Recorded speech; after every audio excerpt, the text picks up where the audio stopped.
Hey family, welcome back to my video. Today we will see, what if Naruto was overpowered chosen god of Olympus? Before we start, I would like to extend my sincere thanks to the original author of this story. Your generosity is greatly appreciated. Now enjoy the video. Moonlight fell over a sleeping village, illuminated in the pale light. Konoha slumbered on. A city at rest, peaceful and silent. It was not to last. Not one of the inhabitants were aware of the events that had been set into motion earlier that very day, events that would forever alter the future of the village, the elemental countries, and the world itself. The moon was full and bright, and no clouds halted its luminescence over the clearing in the woods. Uzumaki Naruto sat there, reading a massive scroll by moonlight. Okay. Just one measly jutsu, right? No problem, I'll be a genin by morning. His eyes fell upon the first technique upon the forbidden scroll. Not more stupid clones. On the top floor of the tallest building of Konohakagure, the Hokages stirred. The last thing he remembered was working yet another late night, before his aged eyes beheld a blonde vision of loveliness that emptied his mind of all thought and his nose of much blood. Then everything had gone dark. Sarutobi chuckled quietly as he wiped the red stain from his face, knowing that, once again, the most infamous prankster in the village he was sworn to protect had beaten him. The boy's creativity was remarkable, but this was getting a bit old. Having the blood dry cleaned from the traditional Hokage robes was not cheap, after all. Odd, though, that the boy had left without bragging about his victory. Odder still, that he had launched this latest assault upon an old man's senses so late at night. Why would he come here when Sarutobi would most likely be asleep at home? But the greatest oddity of all was the fact that the cabinet in the corner of the room was sitting with the door slightly ajar. A minor thing. But no shinobi lasted to the age Sarutobi had without learning that paranoia is a valuable survival skill. He rose to check the contents of the cabinet, a sinking feeling reminding him of what was kept within. Naruto once again formed the seal specified in the scroll. Kage Bunshin no Jutsu. A soft pop, a puff of smoke, and a rather sickly replication was revealed. Okay, making progress, at least this one can stand. He formed the seal again. Kage Bunshin no Jutsu. I want Naruto and the scroll found immediately. Bring both here, and remember, I will be the judge of how much force is necessary. If Naruto is unduly harmed, rest assured that I will not be lenient. I don't know why he took the forbidden scroll, but I am sure there is a reason behind this madness. Sarutobi looked over the gathered ninja, consisting of a team of Enbu and a half-dozen academy teachers. He singled out a pair of the latter. Haruka, Mizuki. The two of you know him best. If either of you find him first, try to reason with him. I will search from here with the scrying stone. Now go, all of you. Naruto smiled with pride as he surveyed his creations. 3 perfect replicas stood with him in the clearing, all giving themselves a once-over, surprise at being whole apparent on their identical features. The 3 turned to their progenitor, their grins growing to match his own. As one, the 4 Narutos pumped their fists into the air. One step closer to Hokage. Releasing the technique, Naruto turned to the scroll, still lying there on the ground. Mizuki-sensei is late. Maybe I can learn a second technique while I'm waiting. They might even promote me straight to Chunin, or even Junin. And then I could boss Iruka-sensei around. He unrolled the scroll further, until 10 feet of parchment lay before him. Numerous techniques of incredible power were described within, but it was the 2 at the end that caught the young shinobi's attention. The second to last entry displayed a large and intricate seal, a spiral that seemed oddly familiar to Naruto, though he could not remember where he had seen it. The final passage, however, was stranger still. A flat plate of bronze, about 6 inches across and perfectly round, was set into the parchment of the scroll. Etched upon it were numerous characters in a language Naruto could not understand, set around the edge. The middle was taken up by a marking that resembled nothing so much as a horseshoe, with the rounded side at the top and the ends pointing down. The text around the plate was in an archaic form, but as best he could understand it, it was words to the effect of, if your need is great, and your soul is strong, pray for the aid of the Lord of War, Slayer of the Hydra, the Seeker of the Ultimate Weapon. Summon he who climbed out of Hades, Butcher of the Minoan Bulls, Gouger of the One Eye. Call upon the ghost of Sparta, Savior of the city of Athena, Murderer of the tyrant of conflict. If your courage allows, spill your blood across the Omega, and give voice to the name Kratos, true god of war. But be warned, mortal, for if your soul is found wanting and your cause is unworthy, you will be cast into the river Styx before you can say but a word. Huh. What does all that mean? Naruto was cut off from further pondering by a voice from behind him. Naruto, exactly what are you doing with that scroll? Do you realize how much trouble you've caused? Iruka-sensei. Look, I figured out one of the jutsus. If I show you, I pass the extra credit test, right? Iruka stared at his favorite student with wide eyes. Seeing the dismay on his teacher's face, Naruto began to realize that not all was as it should be. This is the extra credit test, right? Steal this scroll from the Hokage's office, and learn a jutsu from it. Mizuki-sensei described the scroll. I'm sure this is the one. Mizuki told you all of this. But why would? Another voice called out from the forest, this one filled with malice and dark glee. Oh, Iruka, you got here first? Too bad for you. Naruto crouched in the brush, staring horror-struck at the scene before him. Iruka was wounded, the injuries inflicted by a traitorous comrade, all in the work of protecting Naruto.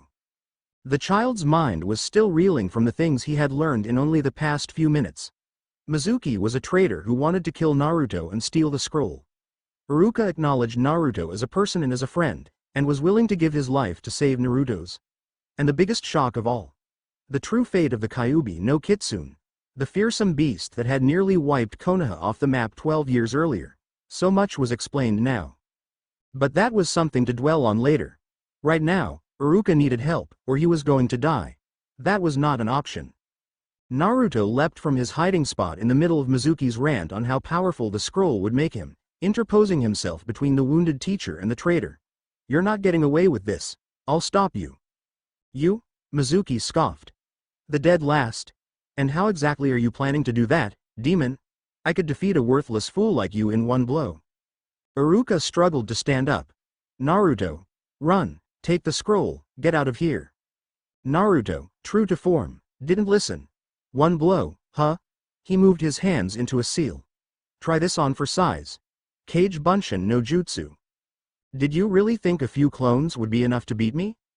Even if you did learn how to make shadow clones, they're still only as strong as you are.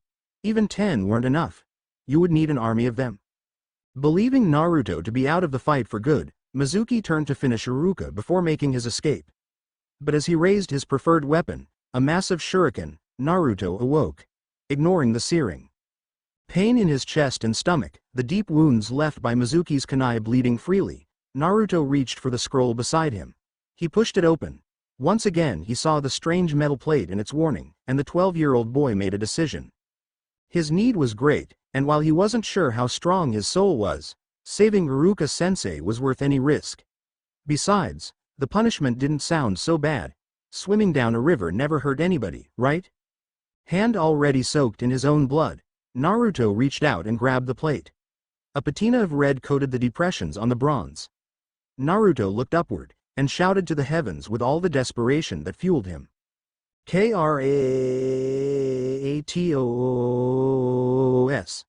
Both teachers turned to Naruto, wondering what that was all about. For a second, nothing happened. But just as Naruto began to despair, the bronze began to glow. It was soft at first, but it quickly grew into a white flash that obscured the vision of both the teachers and the Hokage, who had located the disturbance with his crystal ball just a few moments before. For them, it was merely a bright light, which died out after a few seconds, but within, Naruto found himself floating in an endless void of white.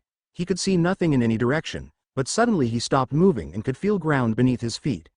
Whatever he was standing on had no visible difference from the rest of the emptiness, so Naruto seemed to be standing in thin air. A disconcerting feeling, to say the least. The pain was gone. So were his wounds. The genin stared at his body, then at his surroundings. Am I dead? If you were dead, you would be in the underworld. I assure you that it is a far less pleasant place. The voice seemed to echo from everywhere and nowhere. It was deep, it was menacing. And it carried the conviction that everything it said either was true, or would be made true by force.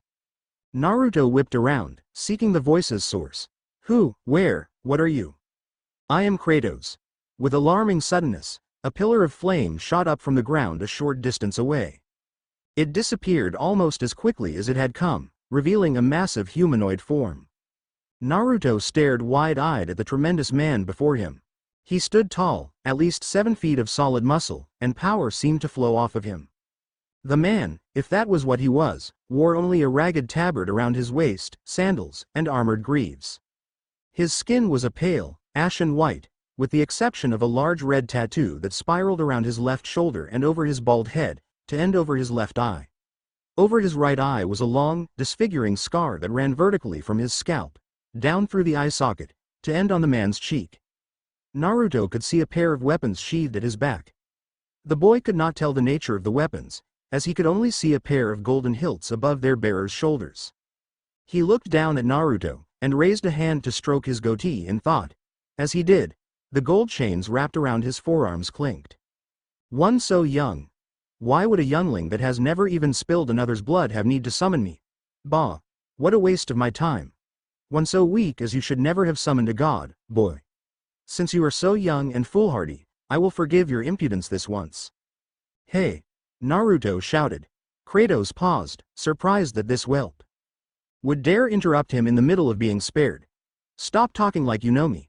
That scroll said that if I needed help, I should call you. I don't care who you say you are. My teacher is gonna die if I don't do something, and I'm not gonna let that happen. So either help me, or send me back so I can try and do something, you big jerk. The god's eyes narrowed. Bold words, mortal. None have dared speak to me in such a manner since my ascension. But is your body as strong as your mouth? Kratos swung at Naruto backhanded, a light bat by his standards. The full force of the blow caught Naruto in the chest, and he was blasted into the air like he had been shot from a cannon. He had no idea how far he flew, or how high he went. All he knew for certain was that landing was going to hurt, and he was right. The young shinobi felt sore all over, but he seemed undamaged for the most part. Kratos had meant the blow merely to prove a point. Naruto raised his head, and all he could see of the being that had struck him was a tiny speck off in the distance of the void. He blinked, and opened his eyes to see sandaled feet just a few inches away. What say you now, mortal? Jerk. There is a fine line between bravery and idiocy, whelp. You would do well to find it. Hey, who do you think you are, going around judging people and calling them weak? You watch, I'm gonna be the Hokage someday, and everybody will see how strong I am. Then you'll be sorry you insulted me. As the child continued to rant about how everyone who laughed at him would see how powerful he could be, Kratos studied him curiously. Hokage? Some sort of village leader then? So, he wants to be a hero to his people. The god snorted to himself quietly. Get in line, boy. What makes you so deserving of glory through the ages? Then again, how often do I encounter a mortal that shows no fear in the presence of a god, and to not only succeed in summoning me, but to survive the process, despite his age? Perhaps there is more to this fool than first appears. I suppose there is no harm in testing his soul. This decided, Kratos reached out and grabbed Naruto by the collar in mid-rant. Before the shinobi hopeful could make so much as a shout of outrage, Kratos had raised him to his face, and the two locked eyes. As the saying goes, the eyes are the windows to the soul. Images swam before Kratos as he delved into the depths of the boy's soul. Images of pain, of sadness, of humiliation, of a growing determination to prove himself to those that hated him. Kratos had never seen one who could take such abuse for so long without snapping, either physically or mentally, and the god reluctantly found himself becoming impressed. Even childhood in Sparta is not so brutal as this. None of the other children in these visions were treated in this manner. What could be the reason? Ah, I see. Kratos stood in a dank passageway, water sloshing around his feet. The tunnel led off into the darkness, and the Olympian immediately strode down it without hesitation. He soon found himself in a massive room, stretching upwards so high that the ceiling was lost in the darkness, and at the far end was a gate that took up the entire wall. And beyond the bars, a pair of massive red eyes opened, peering at the first visitor to the seal since it had been formed. Serpentine silhouettes writhed in the blackness behind them. The Kyuubi had awoken. Oh, I have guests. And who, pray tell, is so very kind as to visit the prisoner rotting away in this damnable cell? A fox lord? And you, strongest of the 9 great demons, no less? This boy is interesting. Apparently interesting enough to draw the attention of one of the gods of Mount Olympus. And what brings the esteemed god of war to my humble abode? Your vessel summoned me, hoping for my aid. I don't think he realizes what he was getting himself into, even now. But how did you come to be here? The fox's tails lashed angrily. I attacked the village, and was about to raze it to the ground, when their leader attempted a suicidal attack. I was overconfident, and have paid the price. The mortal sacrificed himself to the death god, as they call such beings. Whether it was truly a servant of Hades, or something else entirely, I do not know. But my soul was removed from my corporeal form, and I was bound into an infant. The last thing I heard was the human that bound me giving his final instructions to someone. The child who bears this seal we are within was to be hailed as the hero of the city, for being my prison and warden. And I suppose this boy is now lauded for events he had no control over? Events that happened less than a day after his birth? Quite the opposite. I have read his soul, and this child has known greater suffering than many 5 times his age. The people of his village, with the exception of only a few, apparently believe him to be some sort of reincarnation or avatar of you, and that he will eventually try to finish your work. He has practically been psychologically tortured since his birth, and several attempts have been made on his life. His soul is so scarred, I am rather surprised that he has not broken by now. They believe he is actually me. You are telling me they believe this child is a demon with power capable of challenging a god, and is planning to eventually kill them all, and yet they torment and harass him, thus ensuring that whenever he does snap they will be his first targets. You don't need to remind me that mortals are foolish. The surprising part, however, is that he seeks the respect of those who have hurt him and their admittance that they were in the wrong, rather than revenge upon them. I would not be so forgiving. No one I know would be. The chamber fell silent for a moment. Kratos was considering what he had learned of the boy, and contemplating a notion that had seemed ludicrous before his trip down the vessel's memory lane. The Kyuubi, brooding in his cell, was wondering how a mortal could have the resilience and brute stubbornness to live in the manner the god before him had described, and how he might best convince Kratos to destroy the seal. Before the demon had come to any conclusions, Kratos made his decision. If I were to offer you a deal, what would you say, Fox? I would ask the terms of the deal, of course. What am I to do, and more importantly, what is in it for me? If you uphold your side of our bargain, I will call in a favor from Lord Hades. When this mortal dies and is sent to the underworld, you will be released from the realm immediately, rather than spending the next few decades fighting your way out. On the other hand, betray our pact, and I will instead ask Lord Hades to intensify the scrutiny placed on you. It will take centuries to win free of his clutches, if you ever do. Interesting stakes, God of War. And my task? What is it I must do to complete this deal? Listen well, Demon Lord. Naruto dropped from the God of War's grasp, and fell unceremoniously onto his butt. He glared up at the entity that towered over him, and yelled, "Hey, what's the big idea, you?" But Kratos cut him off. "Boy, you say you summoned me to save your teacher, correct?" Naruto scrambled to his feet. "Ah, crap. I forgot Iruka-sensei. What if Mizuki? How much does he mean to you? What would I mean? Would you give your life to save him?" "Well, yeah, of course I would. He got hurt trying to save me, so I can't just let him die." "Why is he so valuable to you? Why would you give your life for his?" Sometimes, when I'm with him, I wonder if it's what it's like to have a father." Naruto had calmed down now, and was wearing a somber expression that only Iruka and the Hokage had ever managed to glimpse before. "He's the first person to really acknowledge me as a person. He's done so much for me, I need to return the favor somehow. Then I shall accept the trade. In exchange for your life, I will save his. Stretch your arms out to the sides, boy, and the pact will be sealed." Naruto hesitated. Give his life? He was going to die? But he couldn't keep his promise to be Hokage if he was dead, but he had said that he would save Iruka-sensei, and would give his life to do it. That promise was more important. Well? Naruto reached his arms out as he had been instructed. Kratos raised a hand above his head, gestured towards the sacrifice before him, and gave a piercing whistle that seemed to reverberate throughout the void. For a moment, nothing happened, but then, a pair of the most horrible creatures Naruto had ever seen appeared from nowhere and swept towards them. The creatures' bodies were shaped vaguely like those of scrawny humans, but with taloned feet and leathery wings. They were frightening to the extreme, but the faces were the most terrible feature. They had heads that resembled human women, but with fanged maws, and their eyes glittered with malice. From each monster's talons dangled a chain, and hanging at the end of each was a weapon unlike anything Naruto had ever seen. Short, wide blades, 2 feet long with a slight curve, a foot wide at the widest point, and at least an inch thick. Nasty-looking barbs and jags ran along the edges, which were sharp on both sides. The guards resembled fanged skulls of strange beasts, and there was a glowing yellowish gem set in each. Though the weapons looked very heavy, the hilts were only long enough to be gripped in one hand each. Accept the gift my harpies bring you, and take the first test. Naruto had kept his arms out to the sides through all this, too shocked to even reach for a kunai, but before he could do so now the harpies released their burdens. The blades landed at Naruto's feet, but the chains seemed to change direction in midair. They wrapped around the shocked youth's forearms, and began to glow red-hot.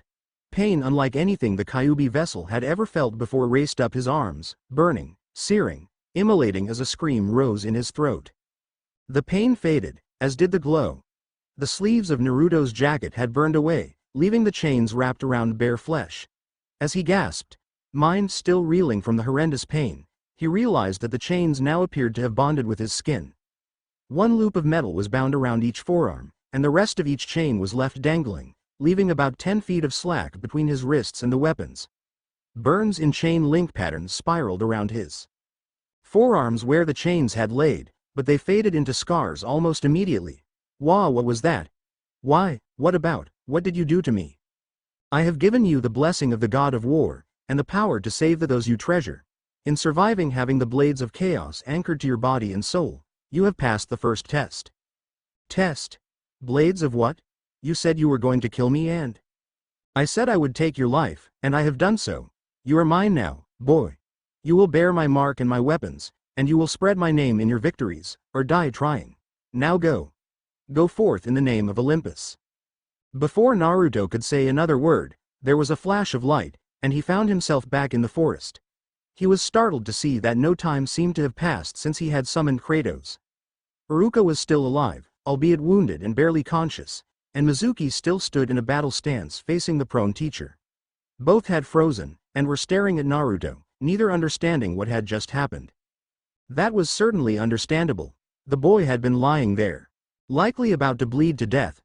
Then he yelled something. There was a flash of light that lasted about a second, and suddenly the near-dead last was on his feet, chains around his arms, and a pair of bizarre weapons in his hands.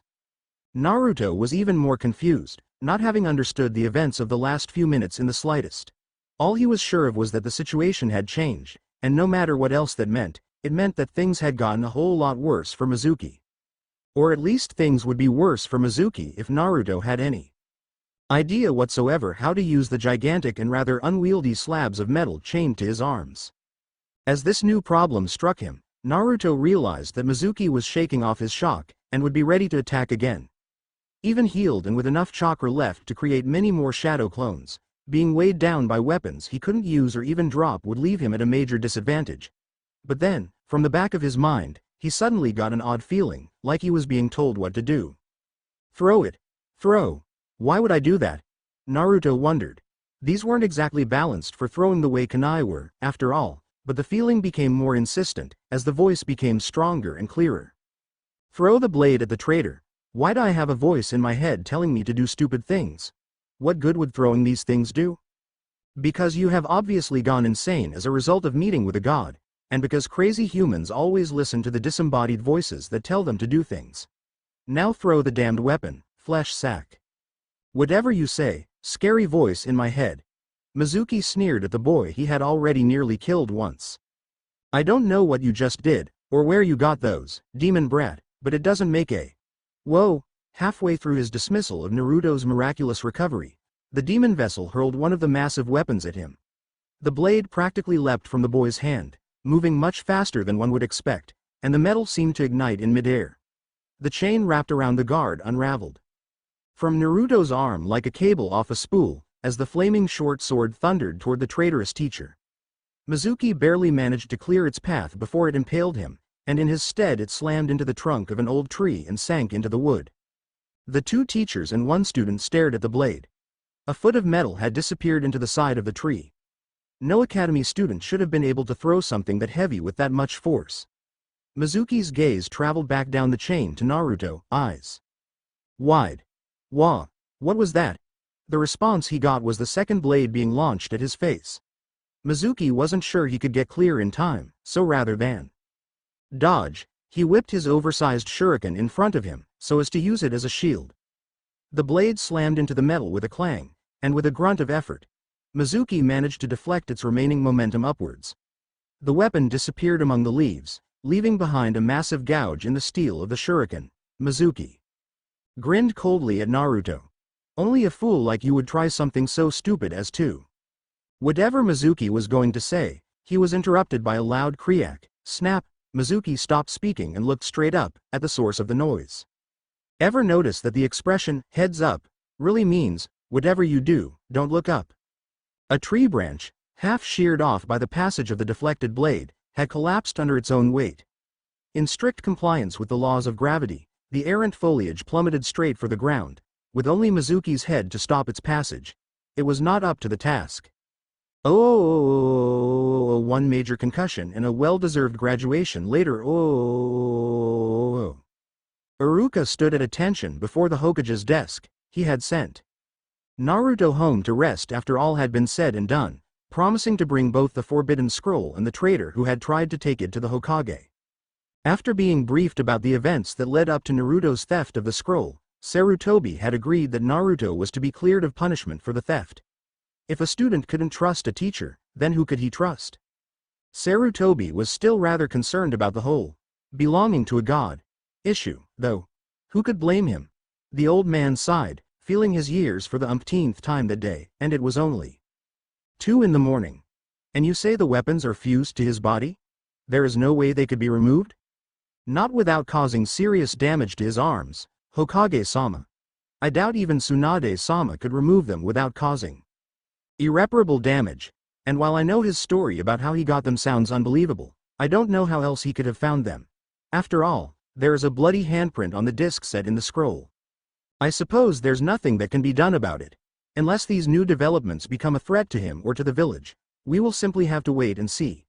At any rate, I agree with your decision to allow him to graduate. Learning the shadow clone technique in a bare few hours certainly suggests that he is capable of acting as a genin. Put him in a team as normal, and we will simply keep an eye on his progress. Oh, and one more thing. Yes, Hokage-sama. The old man smiled for the first time since the theft. Get some sleep. You look like hell. Naruto awoke bright and early the next morning. Still groggy from a long night with little sleep, he yawned as he raised an arm to rub the sleep from his eyes, and was entirely surprised to feel an unaccustomed weight on his arm, and to hear a soft clinking of metal on metal. His eyes shot open, and they followed the chain trailing across the floor to the twin blades left in the corner. Last night, it was all real, and that means, he glanced at the small table next to his bed, saw Hite-Aid etched with the spiral of hidden leaf in place of his normal goggles, and let out a loud whoop of victory. His elation was cut short by a second realization. What had happened after he had gone to sleep last night had happened too. As that thought solidified in his mind, a voice, dark and old and cunning, echoed in his head. Damn straight it happened, boy. After falling asleep that night, Naruto had been tormented by strange visions. Some were familiar scenes from his own life. Looks of scorn and hatred, punctuated by the occasional beating, were played out before his eyes. But that wasn't what held his attention. He had learned long ago not to dwell on such things. No, what really had him confused were the visions he had never seen before in his life, and were of places and things that he had never heard of. He saw a massive army, resplendent in bronze armor and marching under banners that had a triangle as the central image, though something seemed to suggest to him that the insignia was called a lambda. He saw the same army being cut down like wheat before a scythe, iron discipline and perfectly honed skills not enough to counter the berserk ferocity displayed by the fur-clad barbarians that surged forward in a howling tide. He saw the leader of the army fighting madly, slaying dozens of his foes even as his soldiers died around him. Spurring his horse ever onward, he continued his one-man charge against his enemies even as his army began to fall back. Naruto watched in horrified fascination as the brave, or foolish, captain was met by his opposite number, the leader of the horde. The captain's sword, notched and dulled by long hours of use, was shattered by the barbarian's massive hammer, as was his shield. The chieftain's return swing caught his foe in the chest, and the man fell on his back, at the barbarian's mercy. As that enormous hammer was raised, Naruto finally saw the face of the man who had been leading the army. Bald head, goatee, even the same tattoo and distinctive scar. Though he looked younger and his flesh was a normal hue, it was clearly Kratos. Even as Naruto wondered how someone who called himself a god could be beaten by a human, Kratos howled something in a language Naruto had never heard before, yet understood perfectly. Ares. Destroy my enemies, and my life is yours. The sky opened up, and a titanic figure dropped to earth, its hair glowing like molten magma and hellfire burning in its narrowed eyes. Kratos kneeled and bowed before the massive man, and Naruto watched as harpies appeared and gifted Kratos with weapons practically identical to those bound to the young shinobi. The tide of visions ended, and Naruto found himself standing in what appeared to be a flooded service tunnel, concrete walls and dripping pipes everywhere. Cold, dark water sloshed ankle deep in the poorly lit passage. Confused as Naruto was, he decided he had nothing better to do but explore a bit. No sooner had he come to this conclusion than a harsh red glow began to emanate from some point off in the distance, down the hall. This way, brat. We have much to discuss. Naruto blinked.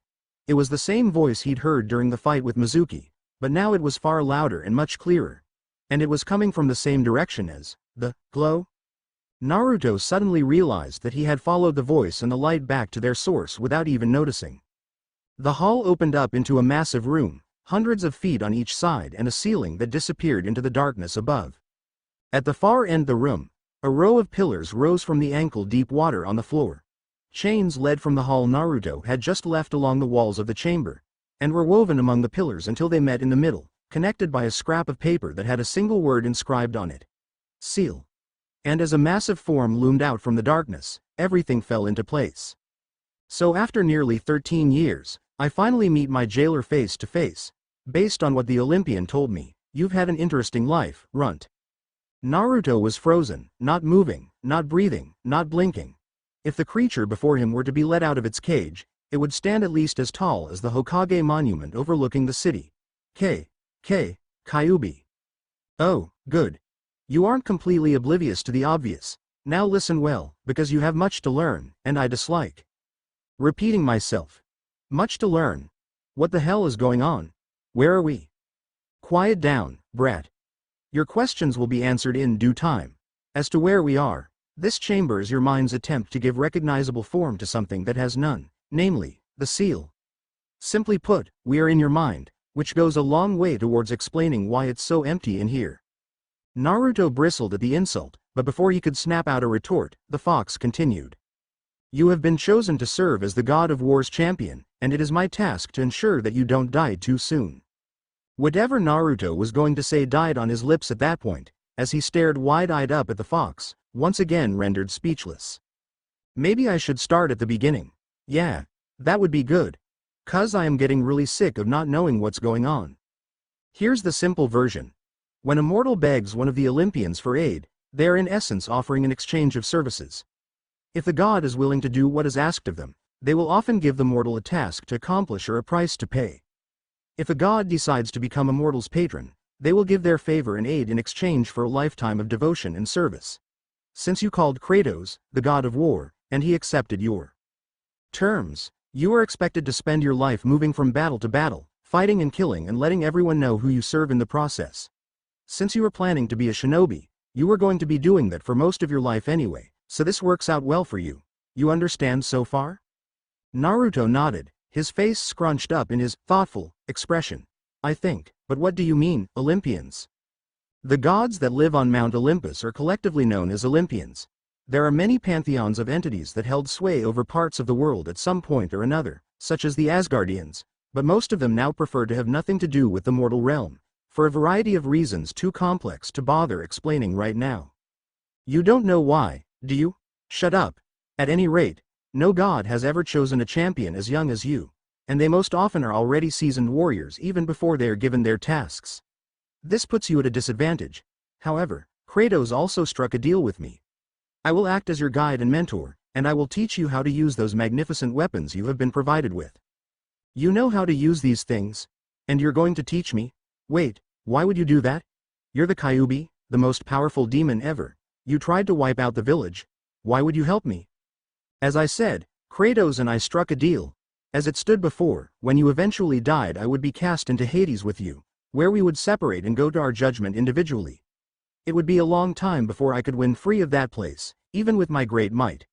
Now, though, assuming Kratos is satisfied with my performance, I will be allowed freedom immediately. And no, I don't know how to use those things. I've never had much use for human weapons, and the blades of chaos are unlike any weapon made by mortal hands. I was told that a training manual would be made available to us, and by studying it, I will be able to guide you. Wait, I'm still confused. What's to stop you from just letting me die so you can leave? That's why Kratos must be satisfied with what I teach you. If I give you poor advice and you die because of my neglect, Hades will tighten his grip on me and I will never escape, at least not for a very long time. On the other hand, if you die because you did something really stupid despite my warnings, or if you encounter a foe you just plain can't defeat, that's not my fault. Pretty much, if your death is either from natural causes, or if it's a glorious death, then I've done my job. If you're in the seal, how are you going to teach me? Will I train in here, or something? You see these chains on the walls? The Olympian added an element to the seal, that's what those represent. I will now be able to access your senses to see the world around you, and they allow me to project my thoughts in your mind. You can simply think a response back at me. No need to make anyone think you're talking to yourself. Through this, I can measure your progress and guide you while training. Now I think we've covered all of the important details, and the manual is to be delivered in the morning, so you need to get up early tomorrow. Get some sleep. Naruto sat at his table, waiting for his breakfast ramen to finish boiling. H's new weapons were on the table before him, as he studied them. He sighed as his gaze traveled from the point, down the edge, to the guard and its oddly glowing jewel, and down the chain wrapped around the blade's base, as powerful as the blades of chaos obviously were. They were also bulky and difficult to carry. The blonde couldn't understand how anyone could use them effectively if the only alternatives were to constantly wield them or to drag them along the ground. It only served to prove his point as he went to take the ramen off the stove, and the hanging chain nearly knocked over the pot. A few drops of boiling water landed on his wrist, and Naruto cursed vehemently under his breath. My, such language from one so young? Naruto whipped around, instinctively reaching for a kunai. His apartment had been broken into before, and he wasn't about to be caught unawares again. Quite inventive, though. I'll need to remember that one for the next time Dionysus throws a party. I take it you're Naruto? Naruto stared at the newcomer with wide eyes. A handsome young man had apparently appeared from nowhere, and currently seemed to be lounging in midair. A halo of fire ringed his head of curly golden hair, a wide smile played across his lips, and each of his gold-laced sandals had what looked to be a pair of tiny wings attached to the heel, flapping furiously. Yeah, I'm Naruto. Who are you? The stranger's smile grew wider. I thought you'd never ask. Who am I? I am the inventor of fire, the lord of thieves, patron of travelers, son of Zeus. I am the messenger of Olympus. I am slayer of Argus, the great persuader, the grand trickster. You ask who I am? Hermes is my name, he ended with an almost mocking bow. Wow, you Olympian guys really like your titles, huh? To Naruto's surprise, the flying god threw his head back and laughed. Kratos was right about you. You do have the perfect combination of self-confidence, bravery and stupidity. Maybe you're good champion material after all. Oh, and that reminds me why I came here to begin with. I believe this is yours. Hermes reached into his satchel, a simple leather bag marked with the embossed image of a snake curled around a staff, and pulled out a scroll. Kratos asked me to deliver this. It contains instructions on how to use those blades properly, as well as a number of more advanced techniques. Only a few, though. More will be made available as you prove your skill and prowess. So with this, I can learn how to use these chaos blade things without cutting off any arms or legs. The winged messenger's smile took a turn for the nasty as he answered. Oh, I assure you, if you use the blades of chaos properly, you'll be removing limbs, they just won't be yours. Well, that's good. I just wish I had a way to carry them easier. I don't have a sheath or anything, and the chains get in the way. Hermes' smile dropped away into a look of surprise. Kratos didn't. No, I suppose he wouldn't have. Sheathing the blades is simple. Didn't you see how Kratos stows his set of chained blades? Naruto put on his thoughtful face again as he tried to remember. He had them on his back, right? But did you see any kind of harness or sling for them to hang from? I'm guessing no. Good guess. He doesn't need them, my stepbrother. Hephaestus made them that way. Just cross them over your back. Naruto picked the blades up off the table, watching as the chains spooled up his forearms. He raised the weapons over his head, and rested them against his shoulder blades. As they settled into a comfortable position, he felt the chains loosen and detach from the guards. For the first time since the blades of chaos had been grafted to his body, Naruto had full use of his arms again. Nice trick, isn't it? Hephaestus truly is the master of the forge. Now, here's one more to try. Olympus added something new to these he wanted me to tell you about. Another trick? Naruto was getting excited now that he realized that his burdens weren't as unmanageable as he had feared. Is it some awesome super technique, or something? No, those are all in the scroll here. This is something else. Even hanging on your back, the blades can still get in the way. For instance, they have a tendency to tear up whatever you're sleeping on, or maybe you wish to keep it a secret that you're armed. Anyway, what you need to do is draw a little of your own blood. Do as I do.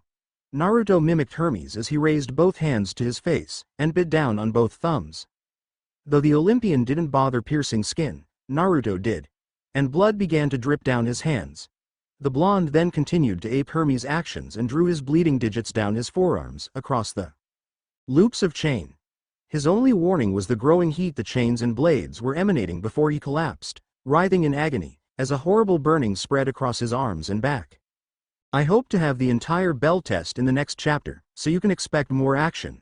Hopefully I'll get the next chapter done in less time than it took me to write this one, but it may still be 2 or 3 weeks. Of course, reviews give me greater incentive to work on this. Until next time.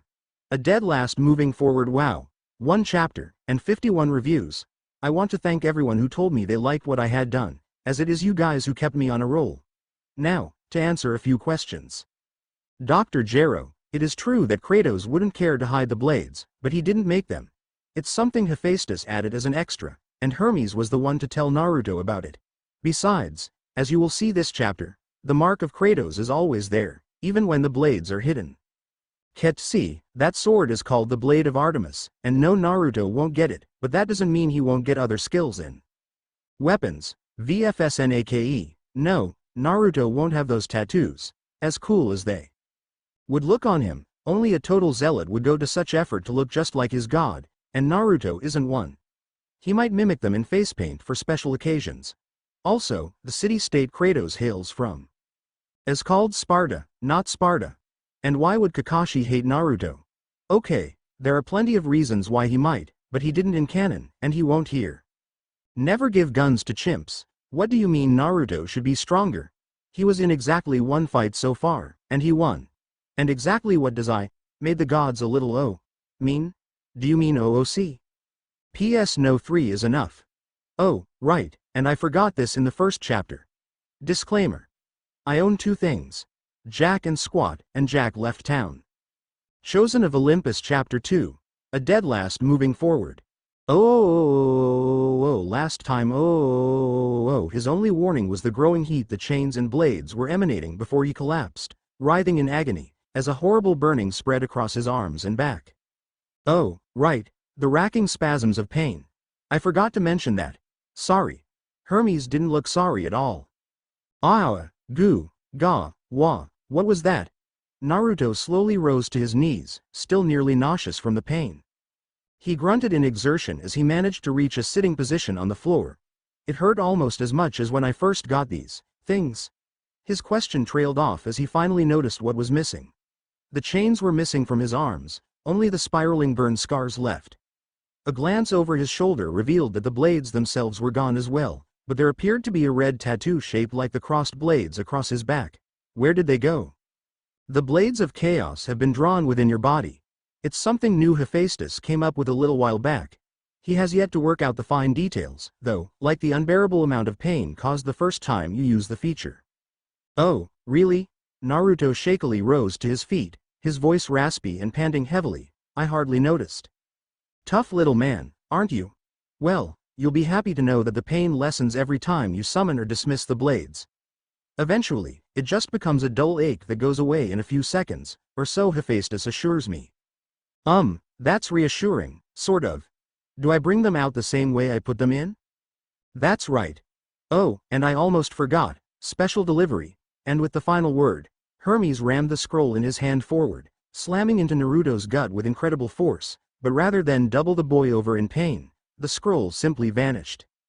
Okay, do I even need to ask? What did you do now? I put the scroll into the seal. Now, it can never be stolen or lost, and the demon can read it and instruct you. As you reach new plateaus of skill, more will be revealed on the scroll. Really? So how do? Oh. I'm late, class starts in 10 minutes, and the academy is halfway across town. Naruto tore around his apartment, searching the mess for his shuriken pouch, his textbooks, and his left sandal. Hermes watched in amusement as the boy finally finished getting ready, and reached for his customary orange jacket. What the, no, I forgot. He fingered the burned, frayed edge of the sleeve, which was now just beneath the elbow. It got burned last night, and this was my favorite jacket. Personally, I think it's an improvement. I think you should burn the rest of it too. But I'll tell you what, since it's partly my fault you're running behind, I'll give you a lift to this school of yours. Ha ha. Naruto couldn't decide whether to be terrified or thrilled by the trip to school, so he settled for what he would later call thrillified. He had, as Hermes instructed, grabbed the messenger god's wrist, and Hermes had held onto Naruto's, which made for a more secure grip than simply grasping hands. And then suddenly, without warning, they were moving. Out the window, and straight up, and up, and up. They stopped and hovered a few hundred feet off the ground, which put them about twice the height of the Hokage monument. After Naruto finished gawking at his god's eye view of the village, he had pointed out which building was the academy, and they were off. They were moving at speeds even Anbu couldn't match, as swift as a falcon and nimble as a dragonfly. Their ballistic dive pulled up just shy of the pavement, and they zipped down the streets and through back alleys without slowing. They were passing within feet of civilians, who noticed nothing more than the wind of their passage. Anbu on patrol simply dismissed the fleeting glimpses they caught of the boy and the swiftest of the gods as tricks of the light. And after the most exhilarating 30 seconds of Naruto's young life, they came to a dead stop. Bam. Snap. Period. No skid, no slide, no such thing as momentum, nothing. They were in an alley a block from the academy, and Naruto was leaning against the wall to steady his shaking legs. Hermes smiled at him. Enjoyed yourself? I don't know whether I should scream or throw up. Let's go again. Don't you need to get to class? Oh, yeah, almost forgot. We get assigned to our teams today. Thanks for the ride, Hermes. It's nice to see not everyone up there is as uptight as Kratos. And I'll be sure to tell him you said that. It was my pleasure, kid. I think I'll be seeing you around. And with that not at all obvious bit of foreshadowing, Hermes darted away, vanishing from sight almost instantly. Naruto ran from the alley, hoping he could get to class before Iruka did. Neither of them noticed the petite girl with dark blue hair near the entrance to the alley, as she tried to understand what her pale eyes had just seen. And Naruto-kun. Naruto raced into the classroom, and was happy to see that Iruka wasn't there yet. For once, the blonde was on time. However, his elation lasted only a second before he realized that all conversation had died upon his entry into the room. The blonde Jinchuriki wasn't sure why everyone was staring at him, so he just stared back. There was a silent standoff for almost half a minute before Nara Shikamaru, the laziest kid Naruto had ever met, spoke up.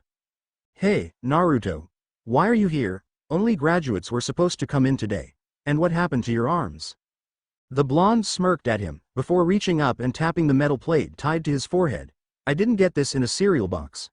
I took some extra credit and passed. And what about my arms? It wasn't until those words had passed his lips that Naruto realized that, without his jacket, he was only wearing a black t-shirt, and the scars along his forearms were clearly visible. Oh, those. Naruto had already decided he wanted to keep his new weapons a secret, until he learned to use them properly. A little help, Fox? You're on your own for this one, brat. Well, those are, it's kind of look, a three-headed monkey. Obviously enough, the distraction ploy didn't work, but Kratos' champion was saved from needing to explain by the sudden arrival of two more classmates. Ino and Sakura, once again racing to see who would get to sit next to Sasuke, blew through the door neck and neck. They didn't care what collateral damage they caused in their rush, which led to a fair amount of commotion as they raced through the room. This was a mixed blessing for Naruto, as it distracted the class away from him, but also left him picking himself off the floor with a number of shoe prints on his back. Saved by the stampede? That's a new one to me. Anyo, Naruto-kun? Are you alright? Naruto looked up. Standing in the doorway with her ever-present blush gracing her cheeks was the only person Naruto knew who was quieter than Shino. Hyuga Hinata. Oh, yeah, I'm fine. Just checking that the janitor cleaned the floor properly, he pointed to a corner of the room. He missed a spot over there. Hinata's blush deepened a bit as she tried to stifle a giggle at her crush's antics. Anyo, and Naruto-kun? Naruto climbed to his feet and dusted himself off. Yeah, who was that W with you earlier? Naruto froze mid-brush, his smile plastered to his face. In the alley, I thought it looked like he was flying, and his chakra was G gold. Naruto glanced around, but no one else had heard what Hinata had asked. Oh, you saw him. Well, that was Hermes. He's a friend, I guess. It was at that moment that Iruka arrived, and called for everyone to take their seats. I can explain at lunch, but please don't mention it to anyone.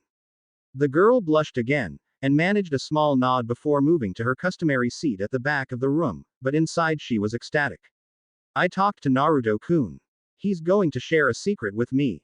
Oh, I hope I'm on his team. Iruka ran through a much abbreviated roll call, as only the graduating members of the class were present. As he reached Naruto, he paused, eyes wide, as he saw that those weapons he'd been so sure weren't removable were gone as if they had never been. The only sign that they had existed at all were the scars on his arms. Iruka mentally vowed to ask about it later, and resumed the attendance report. After that was done, he began his prepared speech that he gave to every graduating class, the one about duty, honor, and the fact that upon becoming genin, they were adults in the eyes of the village, and that they should act as such. While his mouth recited the words on autopilot, his mind wandered. This was the most bittersweet part of teaching at the academy.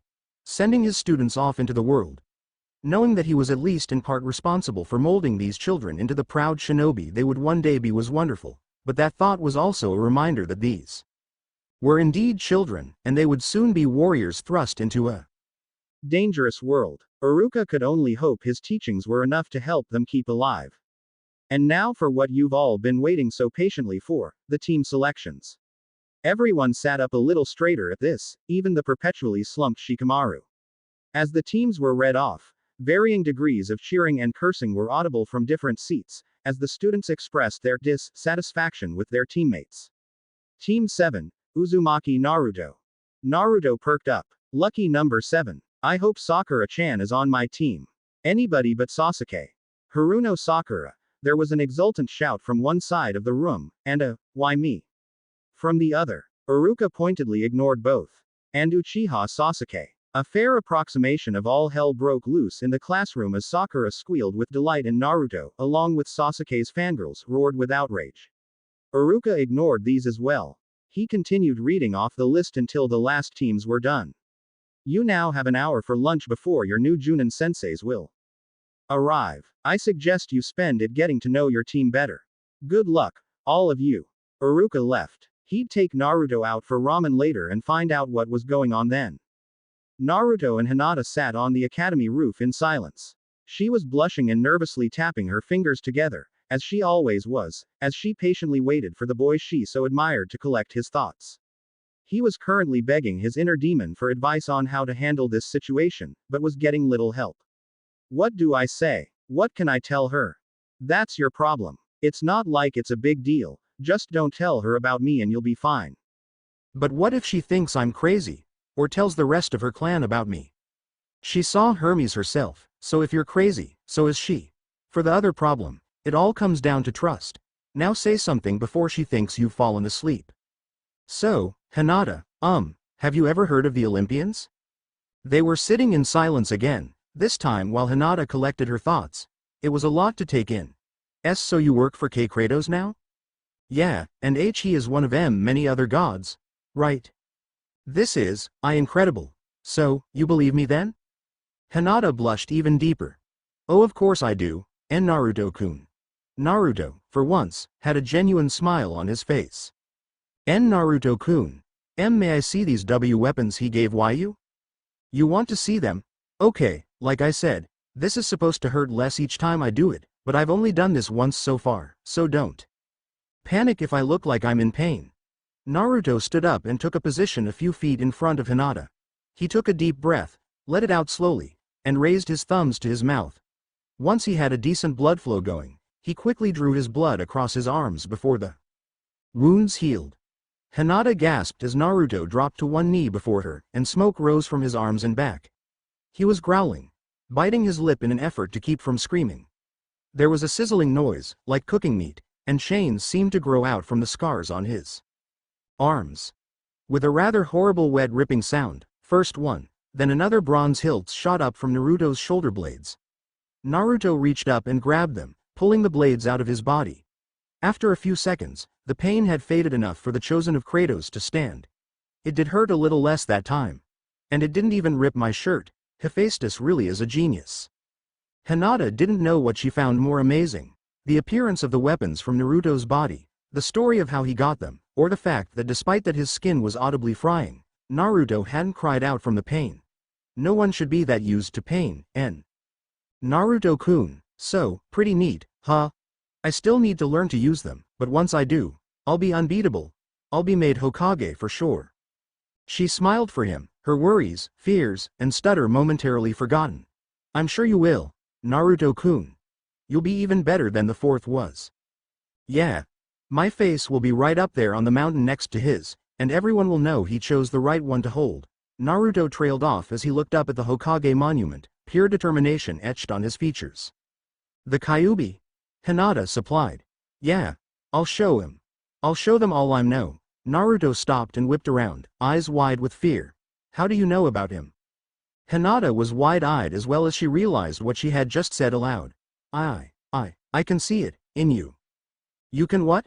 How can you see him? He's sealed, he's hidden. You have that special eye thing. You can see his chakra? She nodded, very hesitantly. The Byakugan. The seal eye is part of your chakra system, and there is a tiny point of red chakra in the C center. I saw it long ago, and worked out what it meant.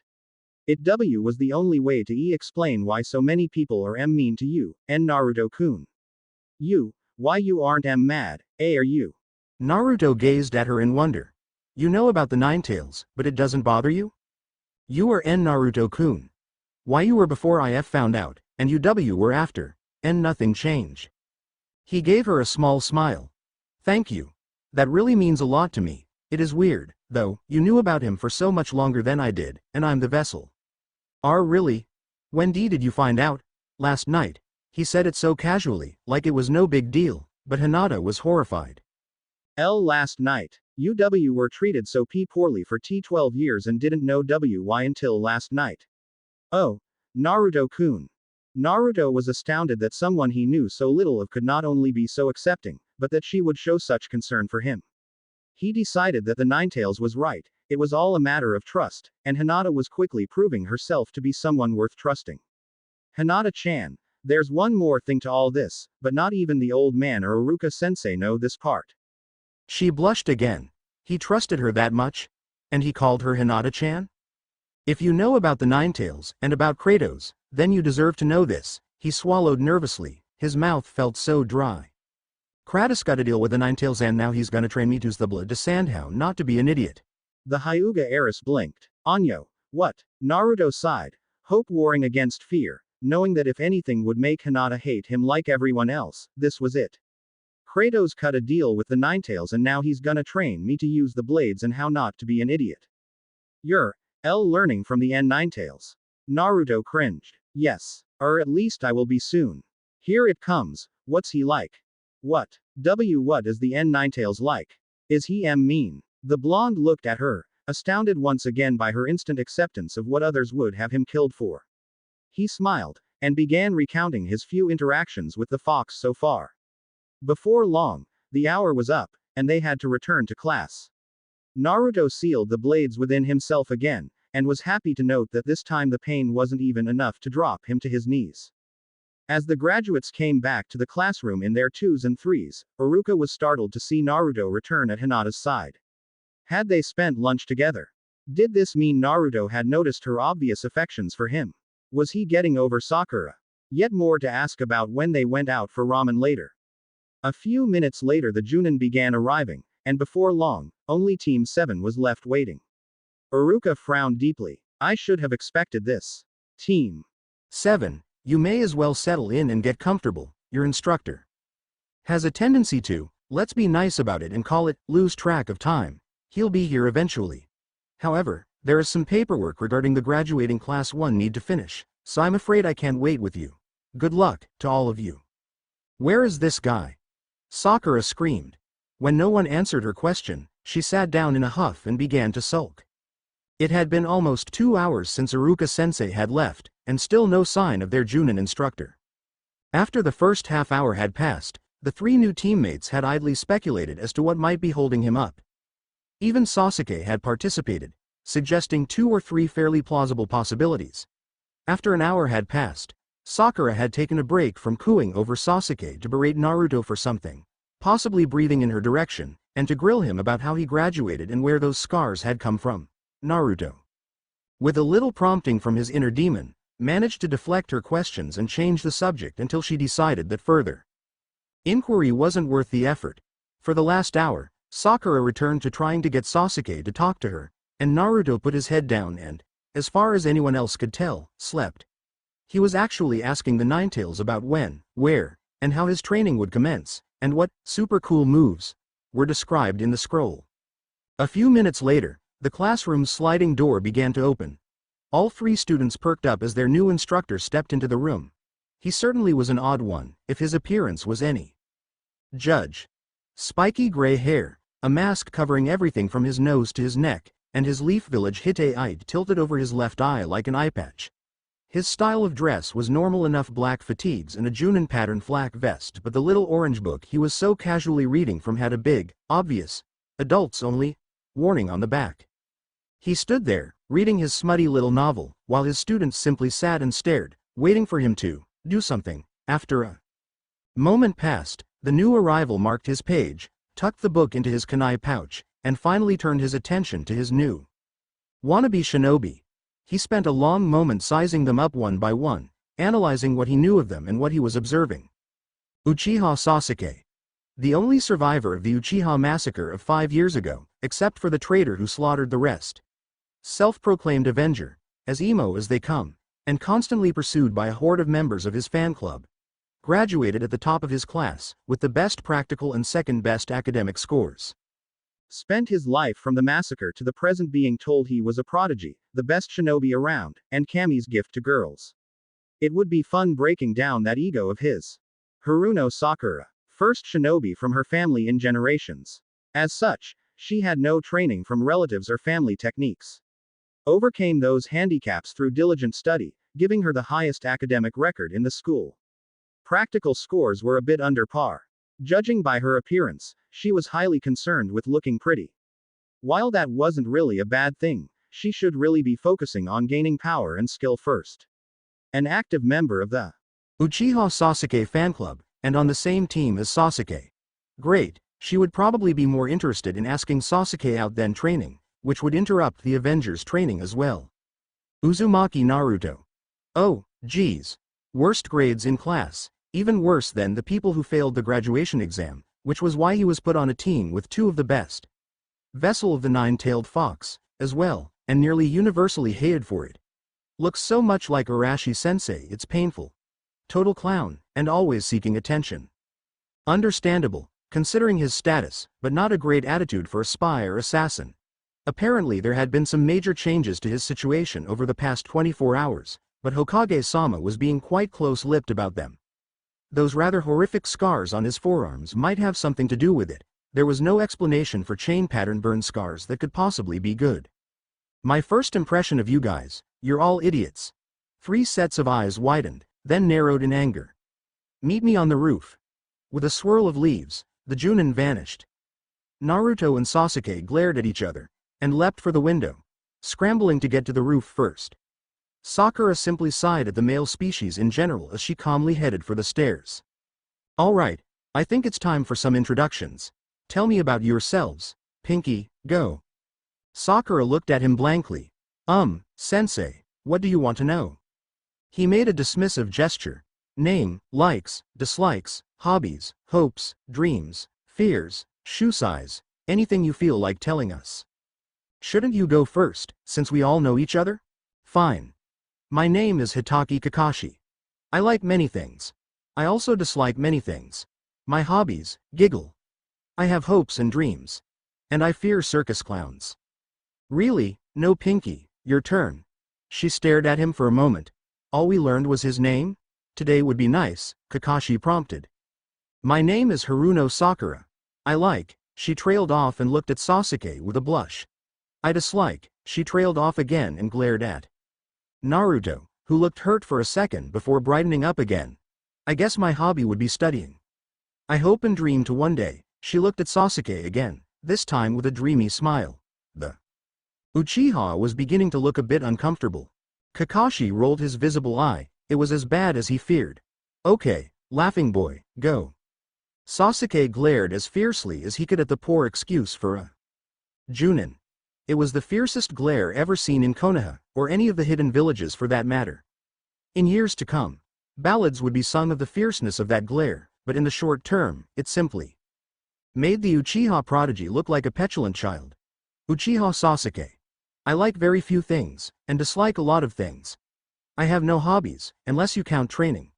My dream, no, my goal, is to kill a certain man, and I fear nothing. A real tough guy. Okay, Sunshine, your turn. I'm Uzumaki Naruto. I like ramen, and Sakura-chan, and my friends Iruka-sensei and Hinata-chan. I dislike the 3 minutes it takes ramen to cook, and uptight jerks like Sasuke, and my dream. Naruto stood up, striking a heroic pose.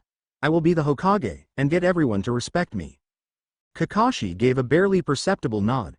The blonde runt was excitable, but surprisingly he had the most normal introduction of the three.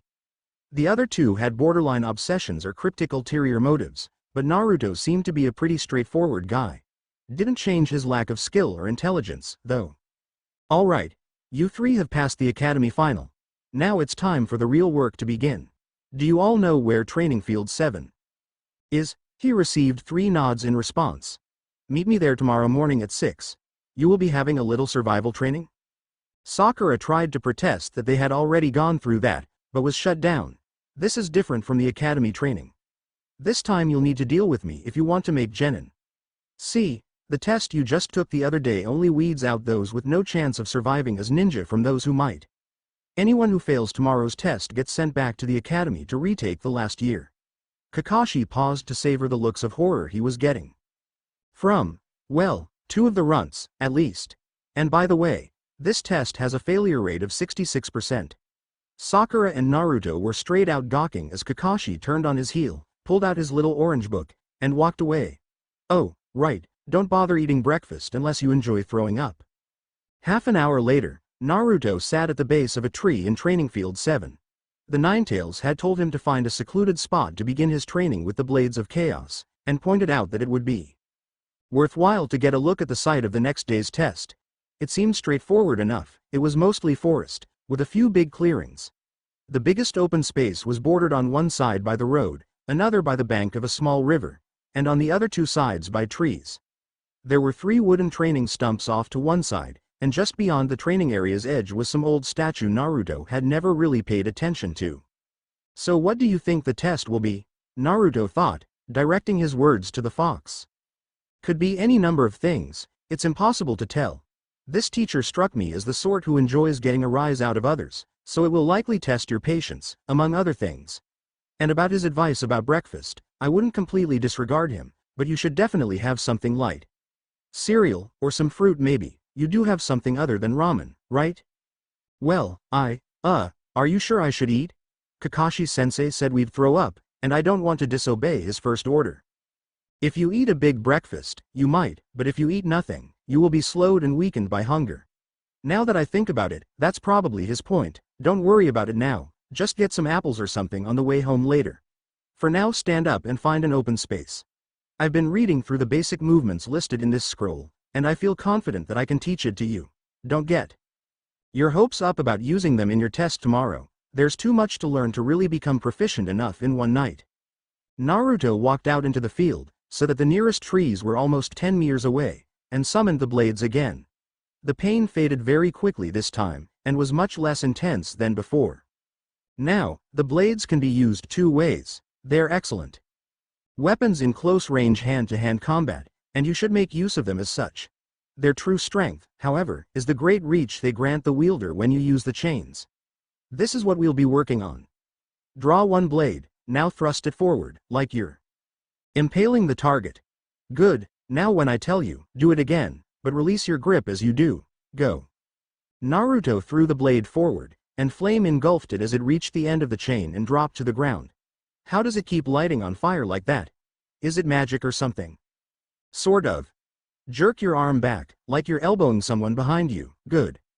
That returns the hilt to your hand and spools the chain back up your arm.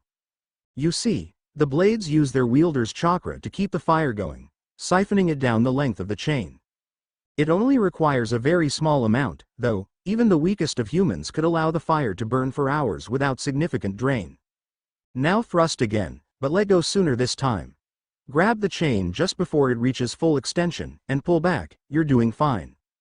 Doing it this way makes the attack a two-stage motion, the release and the return. We're now going to combine those into one smooth motion. In this next try, I want you to lean into the cast, and as the chain reaches out move your arm in a small arc, like you're waxing a table. No, still too jerky.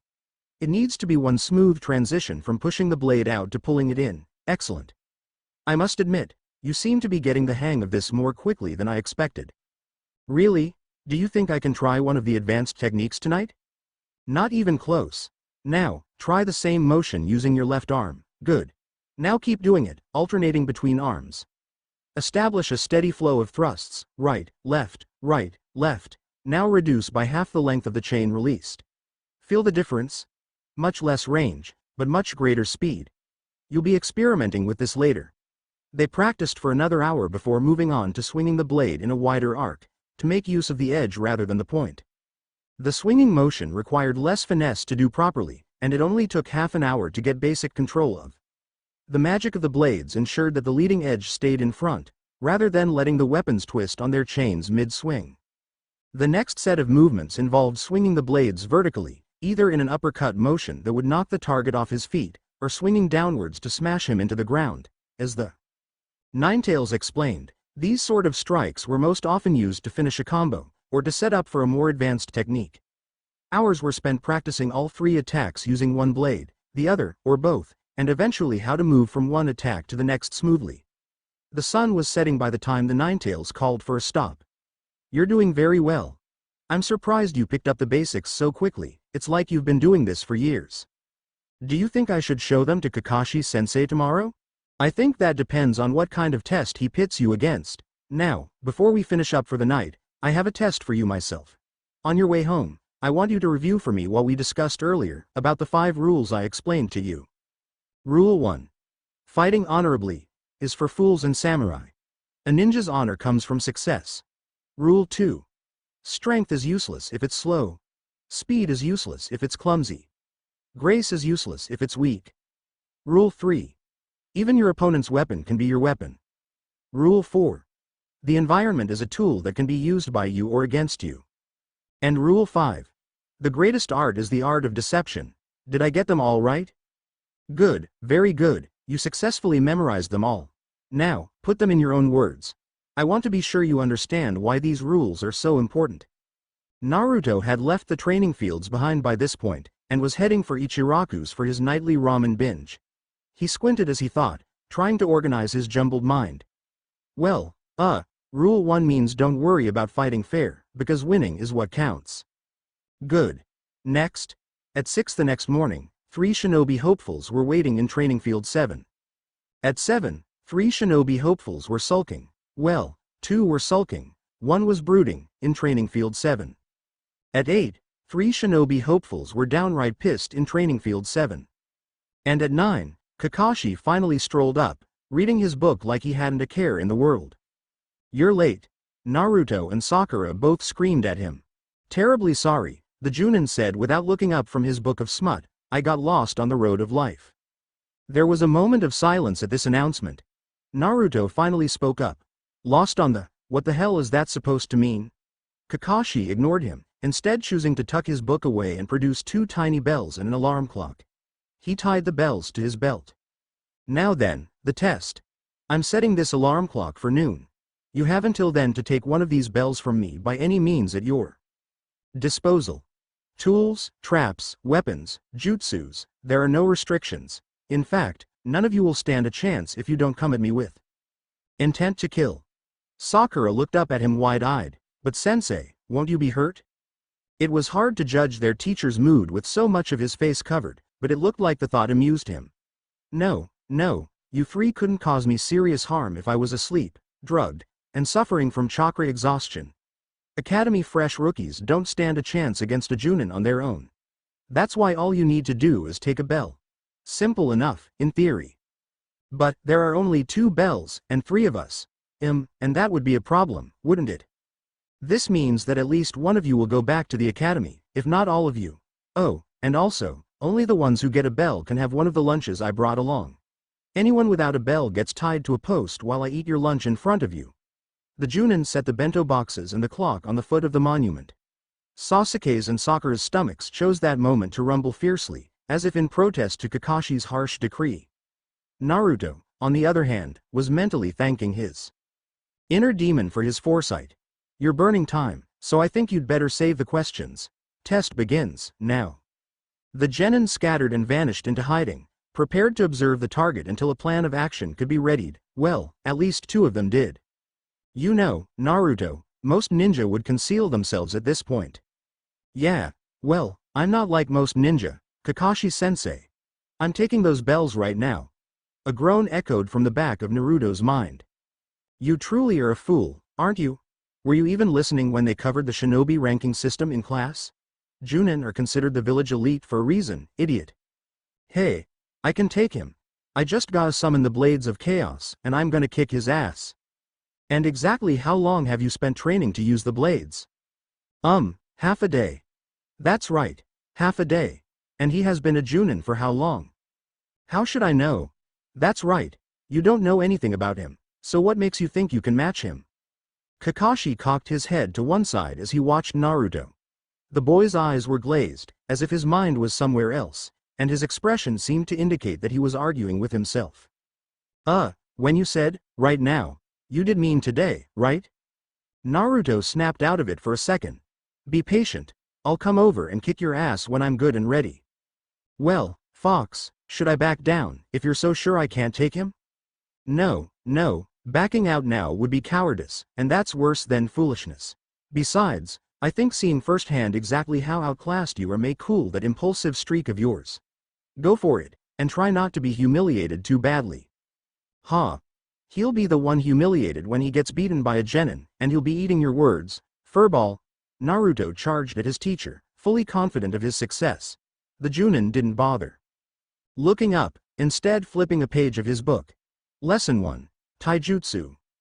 Naruto drifted along beneath the surface of the river, having been launched there by Kakashi's so-called supreme taijutsu technique. He was clutching at his aching rear, trying to figure out how long it would be until he could sit without flinching. Ow, that was not right. Do you get my point now? He wasn't even pretending to try. He was reading a damn book while you flailed around like an idiot.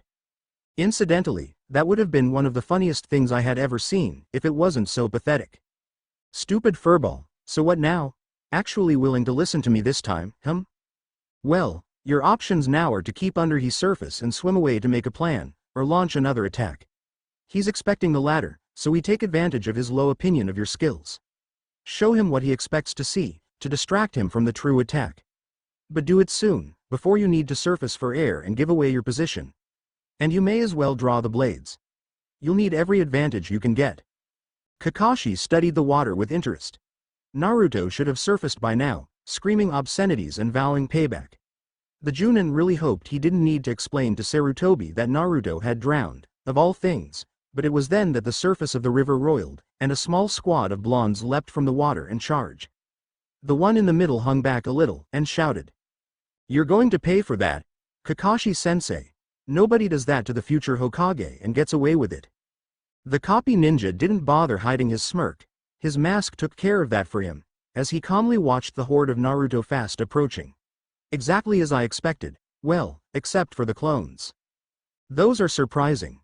I wonder if this is the change Sandaime-sama mentioned. He took a slightly more ready stance as they got close. Still, he was dumb enough to announce which one is real, so it isn't all that major, eh? Kakashi's danger sense, honed by years of conflict, screamed a warning just in time. The Junin threw himself bodily to one side as a pair of flaming somethings flashed through the spot he had just been occupying. Was one of the other genin taking advantage of Naruto's distraction? Probably Sasuke. Sakura was unlikely to know any fire techniques. As he landed, Kakashi got a better read on the situation, and found himself mildly impressed. He was now bracketed by a group of clones to one side, and what had to be the real Naruto on the other. He left some clones in position, then swam down river to flank me. Not bad. The lone blonde had in his hands a pair of rather wicked-looking weapons, which had a chain connecting each to his arms. Where did those come from? I've never seen anything like them, and he didn't have them when he arrived here. This is getting more interesting by the minute. Ready for a beating, sensei? I'm gonna get you back for that stupid technique you used, and then I'm gonna burn that stupid book of yours. Kakashi narrowed his visible eye. No one threatens Icha Icha. Paradise. He was so caught up in deciding how best to humiliate his subordinate that he almost didn't notice the clones behind him sneaking forward. Almost. That sneaky little. He found what buttons to push, then got me mad enough to lose focus. Almost was enough, too. I suppose I'll humor him. The clones leapt into action. One latching onto each leg, another putting Kakashi in a full Nelson. Kakashi knew he could escape their hold easily enough, but he waited to see what the brat did next. The original Naruto shouted, "Take this," and thrust his sword thing towards the cluster of clones and their prisoner, and Kakashi was surprised to see it hurtle forward like a razor-edged meteor. Okay, I definitely need to look into those weapons. Deciding he'd humored the boy long enough, he used the old standby escape. Kawamiri no Jutsu. Naruto panicked as the blade sank into Kakashi's belly, but was both relieved and confused when the man disappeared in a puff of smoke, replaced by one of the shadow clones. The clone disappeared, as did the one that had been gripping him in a submission hold, as the blade continued forward. Hey, where'd he go? Naruto and his doppelgangers whipped around, searching in every direction for the teacher. They all began shouting at once. It was Kawamiri, he swapped with one of us. Did anyone see where he went? He must have run off. Did anyone get a bell? Sorry boss, I nearly had one, but he swapped out just before I got it.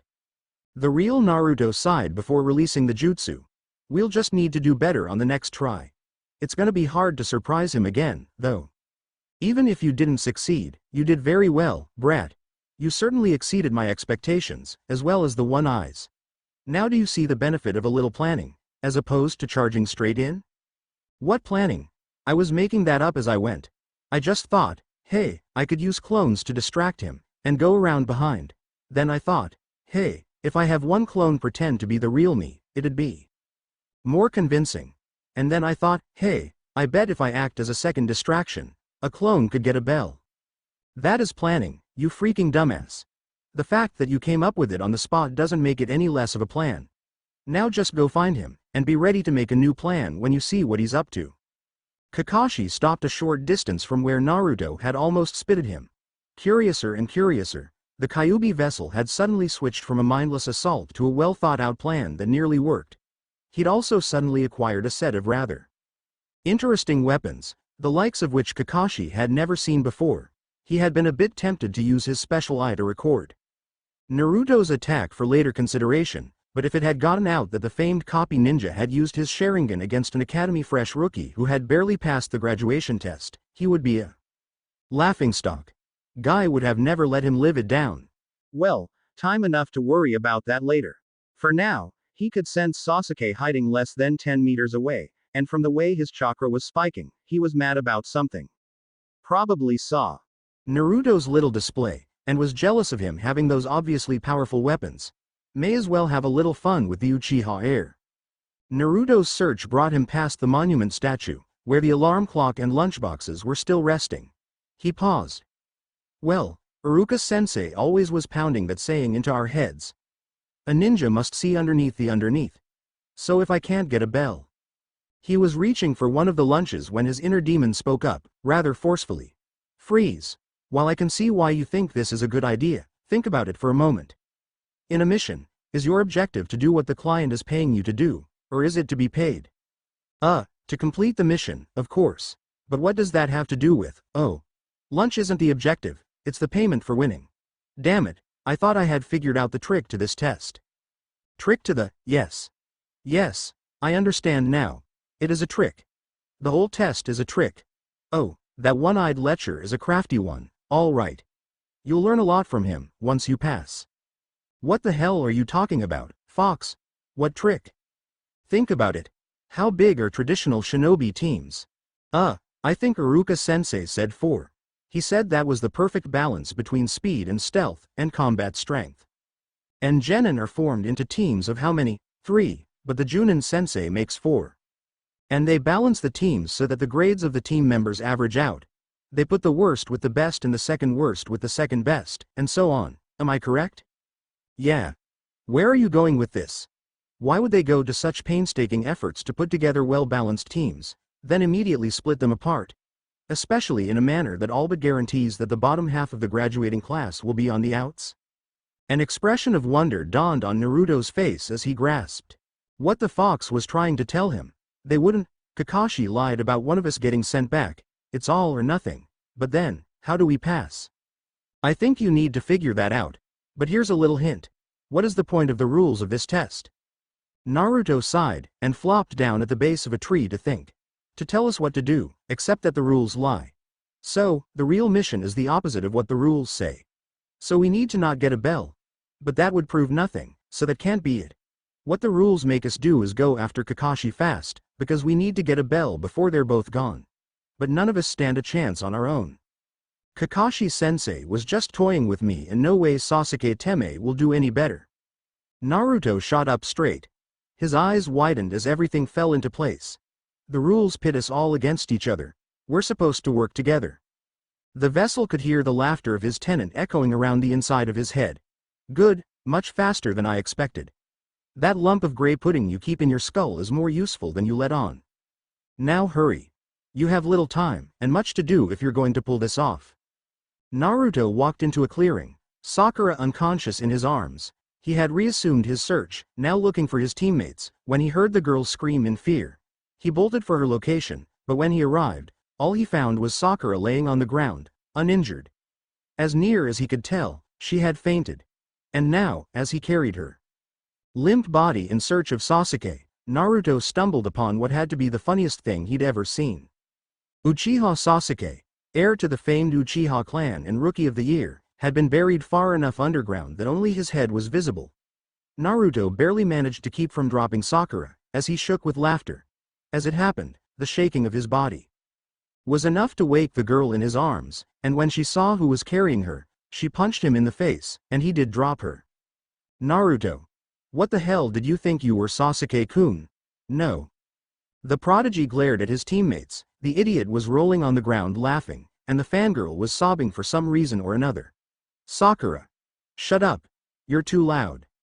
Sakura shrieked with joy as she realized her beloved Sasuke wasn't decapitated, and began desperately clawing at the ground trying to get him out. Naruto finally regained a little control, and sat up to watch. After a moment, he spoke up. Hey, Sakura-chan. Sasuke Teme. They gave no sign of having heard him. Hey, guys, it's important. They still had no interest in what he had to say. Kakashi lied to us. That got their attention. What are you babbling about, dead last? Yeah, Naruto, just because you couldn't beat Sensei doesn't make him a liar. As Naruto struggled to explain what he had worked out with the fox's guidance, Sasuke finally managed to get an arm free, and was able to pry himself out of the ground. He ignored Sakura's tittering, fought back the surge of jealous anger when he again saw those bizarre, but obviously strong weapons Naruto had hanging from his back, and interrupted the blonde's chain of logic. I don't need teammates. I don't need your help. All I need is to grow stronger, and you two are holding me back. Naruto sneered at his arrogant teammate. Oh, right, me and Sakura are the reason you were enjoying a gopher's eye view of the world. Kakashi kicked your butt just as much as he did mine. Sasuke turned away with a snort, dismissing the blonde's statement. Because he didn't want to admit he was right, Sakura's response was less restrained. Where do you get off talking to Sasuke-kun like that? He's a better ninja now than you could ever be. Naruto sighed. Times like this he had trouble remembering what it was he liked about Sakura. Look, if I'm right, we all win. If I'm wrong, we still have the bells. And if only two of us can pass, well, I guess I could get the most out of another year in the academy. I'll take the fall. The other two stopped and stared at him. Here. Naruto pulled a pair of apples out of his bag. I had a few before I came to the meeting. They may not be ramen, but they aren't bad. We need to be at our best if any of us want a bell. After a second's hesitation, Sasuke wordlessly took an apple and Sakura mimicked his action. After the fruit had been reduced to mere cores, Sasuke shot Naruto a look. What's your plan, Dobi? The champion sheepishly scratched the back of his head. I don't have one yet. I was more worried about getting you guys to help first. Kakashi meandered back toward the clearing the test had begun in, nose buried in his book. He hadn't heard a peep from any of his students for a while now, and there were only about 10 minutes left.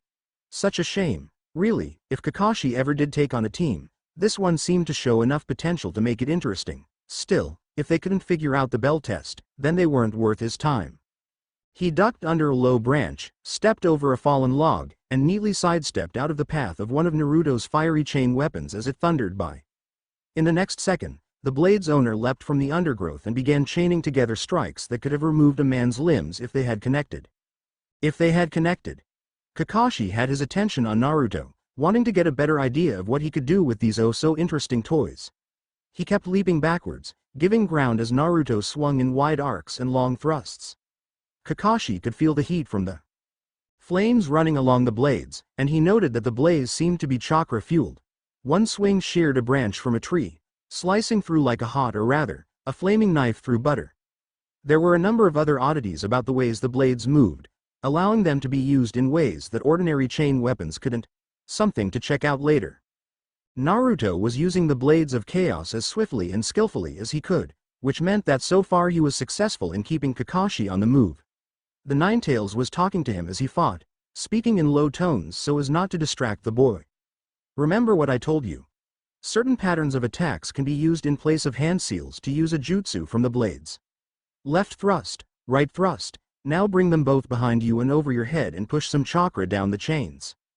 As Naruto brought the blades crashing down at Kakashi, Naruto cried out the name of his new jutsu, Plume of Prometheus.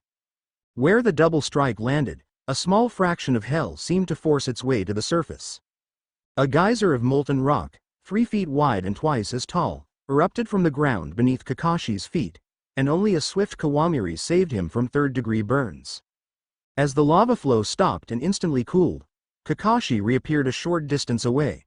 No sooner than had he landed that he was forced to spring clear again, a massive volley of shuriken and kunai peppering the ground beneath him. A second volley was launched, forcing another Kawamiri. Kakashi reappeared on a branch this time, hoping to get a better view of the situation, but he caught a glimpse of a blue blur darting toward him, and suddenly the bells were gone. They had all gathered in the original clearing, where Kakashi turned off the alarm clock. So you all worked together to get the bells. Naruto kept me busy. Sakura threw me off balance with a pair of traps, and Sasuke, being the fastest of the 3 of you, snagged the bells. A simple plan, but a good one. Yeah. Naruto cheered. We got the bells by working together, and that was the point all along, right sensei? So I bet all 3 of us pass now. Kakashi allowed a small grin. So, the one who's supposed to be a dummy figured it out first. Better make sure the others get it too. And where exactly did you get that idea? Naruto's expression changed from excited to fearful. But, now, the teacher turned and gave them a hard look. Sasuke has both bells, so he gets to decide who passes. Come on, Uchiha. Live up to your reputation as a genius, not your reputation of being a cold-hearted jerk. Sasuke looked at Naruto, who was sighing dejectedly, then at Sakura, who had a pleading look in her eyes. H's resolve hardened. Neither. Teammates are a waste of time and would only hold me back. Sakura dropped to her knees, fighting back the urge to cry, while Naruto roared with outrage. You lousy backstabbing jerk. You wouldn't have gotten any bells if it wasn't for us, now you give. Sakura-chan, one of those bells like we agreed right now, or so help me all. Kakashi hid his disappointment in Sasuke, but was a bit confused by Naruto's outburst. Why is he so intent on behalf of Sakura, but not himself? Did he volunteer to take the fall? Well, if I really was able to pass one or two of them, Naruto would definitely be one of them. Let's see if we can't get 2 out of 3. Alright, if Sasuke refuses to choose, Sakura. You choose. Which 2 of you pass? The girl with the bubblegum hair looked up suddenly, unshed tears moistening her wide eyes. Me? She looked at Sasuke, who was spitting her with a death glare. She looked away, toward Naruto, who was alternatively looking at her and at Kakashi-sensei, an unreadable expression on his face. Sasuke will hate me forever if I don't choose him, but Naruto deserves it more. We never would have made it without his help. I can't believe I just thought that about Naruto. Oh, I need to choose Sasuke, but if I don't also choose myself, I lose the chance to be on his team forever. Sorry. Naruto, I pick Sasuke, and she looked downcast as she said, myself. Kakashi sighed. Close, Sakura. If you'd picked Naruto and Sasuke, or even Naruto and yourself, you would have passed. Still, she knew what was right. It was only her infatuation that stopped her. If she spends long enough around Sasuke, she might get over it and become worthwhile. Sasuke, if he goes back to the academy, he'll become even more bitter and not learn a thing from this. And when he graduates next year, whoever is assigned to him will overlook his faults like so many others do. He glanced at Naruto, who had sat down on the ground looking both sad and resigned to his fate. Besides, Naruto passed fairly and with flying colors. He may be a good influence in that respect. And I do want to learn more about those chain blades, fine. Alright then, I've decided. I've tried a lot of genin with this test over the years, and I've never passed a team. But I've also never had a team like this. The genin looked at him curiously. Sasuke, I have never seen a genin fail this test worse than you did. You should be cut from the ninja program altogether, in my opinion. The Uchiha's eyes lit up in rage. The entire point of this test was to gauge your teamwork and ability to put the needs of the group above your own. You betrayed your team's trust for selfish and idiotic reasons. Sakura, you did better, but not by much. You were selfish in choosing yourself and Sasuke. Even if you'd picked yourself and Naruto, that would have been better, as he had deserved it more. She at least had the good graces to offer Naruto an apologetic look. Naruto, you saw through to the true purpose behind this test, and was willing to put their needs and desires above yours. If anyone here would pass, it would be you. But like you figured out, it's all 3 or none at all. So, you all pass. There was a moment of silence. You all have potential. I'm going to bring it out. And besides, he said with a shrug, you did get both bells, which is more than any other team assigned to me has ever accomplished, and Naruto passed the real test. 3 passes total. Before they could properly digest this news, Kakashi turned and began to walk away. Meet at 8 tomorrow morning at the bridge down the road from here. Dismissed. He hadn't gone more than 3 paces when a pair of joyous shouts broke the stillness behind him. Kakashi smiled. Maybe teaching these brats wouldn't be so bad, and hey, if the Sasuke learned from today, that meant soon he'd have a protege strong enough to make guys shut up about his. Woo! 2.5 weeks and 18 pages later, Chapter 2 is born. There was less action than I'd hoped for, and I'm not sure I'm satisfied with the bell test, but things should begin heating up soon. What I really can't wait for is the end of the Chunin exam arc, obviously, but it's a long road to get there. Anyway, you can expect the beginning of the mission to Wave Country next chapter. Blood will be spilled copiously by the end of that arc, you can be sure. What with all the expendable nameless mercenaries with a cheapskate employer, and all. Also next chapter you may see the introduction of Ino as something other than a fangirl used for comic relief. One more thing. I want to just state now that I don't intend to demonize or bash Sakura or Sasuke, at least not much. Sakura simply is that bitchy in the beginning of the series, remember, and Sasuke, well, is Sasuke. And don't get Kakashi wrong, he'll definitely be playing favorites like he did in canon. He annoys me too much to be entirely innocent in Sasuke's betrayal. Jutsu Library Kawamiri no Jutsu. The substitution technique, known by practically all ninja. The user appears to be hit by an attack, then disappears in a puff of smoke, leaving behind a replacement. This often takes the form of a log, or a rock. Though a genin-level jutsu, it is still commonly used by Junin. Greek archive plume of Prometheus. Prometheus was the titan who stole fire from the gods, and gave it to humankind. This technique also offers the target the gift of fire, but in a much less friendly manner. Upon finishing the move, a gout of magma shoots out of the ground, blasting the target off their feet and burning them badly. It's a first level Blades of Chaos move found in both Gao games, and is activated by using square, square, triangle. Until next time. In the line of duty, why does this website hate me so? It always screws with my formatting. The Kyuubi's speech is supposed to be both in bold and italics, but it drops the bold in several spots, so it's hard to tell it apart from Naruto's thoughts. Oh, well. I've received a lot of reviews about last chapter that bear answering, so here we go. Several people commented that the romance between Naruto and Hinata was going too fast. Well, you're both right and you're wrong. Yes, I threw that scene in with little prelude, and maybe it was a little over the top, but Naruto has only gone from thinking of her as an acquaintance to thinking of her as a friend he can trust. A big jump, but she still has yet to win his heart. In nearly every conversation between Naruto and Hinata in canon, she is the one that instigates it, so she is clearly able to speak to him without instantly fainting.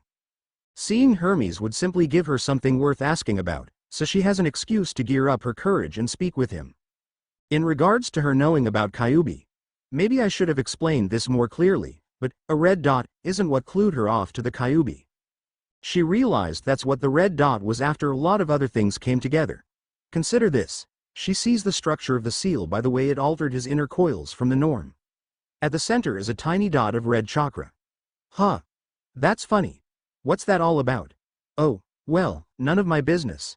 She sees how poorly he is treated, and overhears the comments made behind his back, like, when people call him a demon. She notices that his birthday is the same day the Kyuubi was killed. That and dozens of other clues over the years all add up until she puts it all together. That's why I think she could have figured it out. A bit of a stretch, yes, but not too big, I think. Yeah, I really should have explained that better. Maybe later I'll go back and change it. Lou, you make a lot of very good points. First of all, I'm glad you enjoy my work, and yes, I know who Kraken's ghost is. Hearing things like that is what makes writing worth it. Now, as I've already gone into my excuses for the Hinata scene, I'll keep it short. P.S. Don't worry, they'll show up. As a matter of fact, Aphrodite getting involved in Naruto's affairs was something I planned on early, but recently I thought of something similar that would fit into the story better. The goddess of love and lust will still be present, just not as prominently. And yes, there will be a fair amount of furor over Kratos taking on a champion. PPS, it's kind of hard to put time dilation camera work into word form, but I can try. Gods damn it. I beat GOWI like the day before I saw 300, so the only thing I could think while leaving the theater was, the only thing that could have made that movie more awesome was if Kratos had shown up, either as a mortal or a god. Ninja Gaiden 119, I'd considered that, and I still am. How awesome would it be to summon Minotaurs and Gorgons instead of Toads? And the boss summon would be the Colossus of Rhodes. But the only time Naruto really needs the summons is the Gaara fight, and I have something special planned for then. I dunno, I'll see if I can work it in somewhere. Master of Cheese Graters, it is true that Kratos doesn't shout out the name of his attacks when he uses them. But Naruto does. So deal. P.S. 1 to 3. That would be telling, wink wink, nudge nudge. 4. Telling people about Kratos is part of his job description, but he's still terrified of people learning about Kyuubi. Ares Drake. What does an underworld of Pandora's boxes remains mean? Is that good? I honestly don't know what you are trying to say here. Saint Alicon. Do you stutter in real life? Because I did when I was little. And what I've typed as Hinata's dialogue is mild compared to how I used to speak. And not to sound conceited or anything, but with a registered IQ of about 153, I think it's safe to say I'm not retarded because I stuttered. Disclaimer. The leprechaun that lives under my bed told me to write this. Sometimes he tells me to burn things. Chosen of Olympus Chapter 3. In the line of duty. It was a beautiful day as Hermes arrived back at Mount Olympus, meaning that Zeus was in a pleasant mood. The sky close to the home of the gods always reflected the current mood of the master of the house: storms when he was angry, sunshine when content. The divine messenger alighted upon one of the balconies at the lowest point of the complex of temples, which served as arrival and departure points for the gods when they felt like visiting the mortal world. He strolled down the hall and up the stairs to Olympus proper, admiring the beautiful scrollwork worked into the walls and the tapestries depicting great battles and triumphs of mortals and gods alike. No matter how many times he passed this way, Hermes never got tired of the beauty of his home.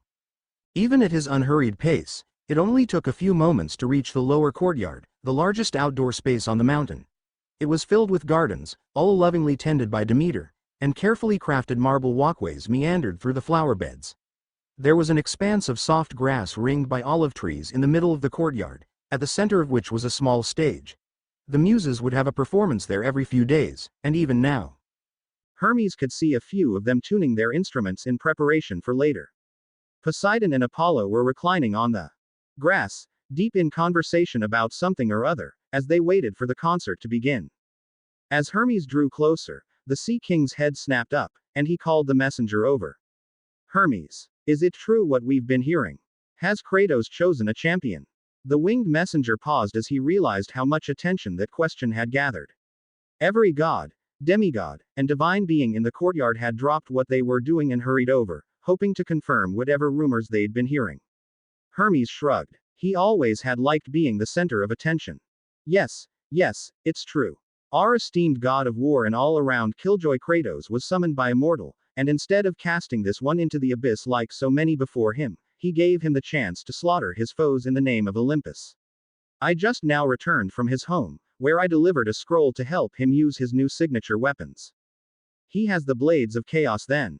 Someone shouted. The assembled group broke into mutterings and confusion. Aphrodite slunk forward through the crowd. It's been a while since any of us have had cause to visit the mortal world, she purred. I think the most important question right now is he cute? Hermes smirked at her as many of the other gods listening rolled their eyes. Oh yeah, you'd like this guy. Blonde hair, blue eyes, big smile, really gutsy. Shows no fear to anyone, god or mortal.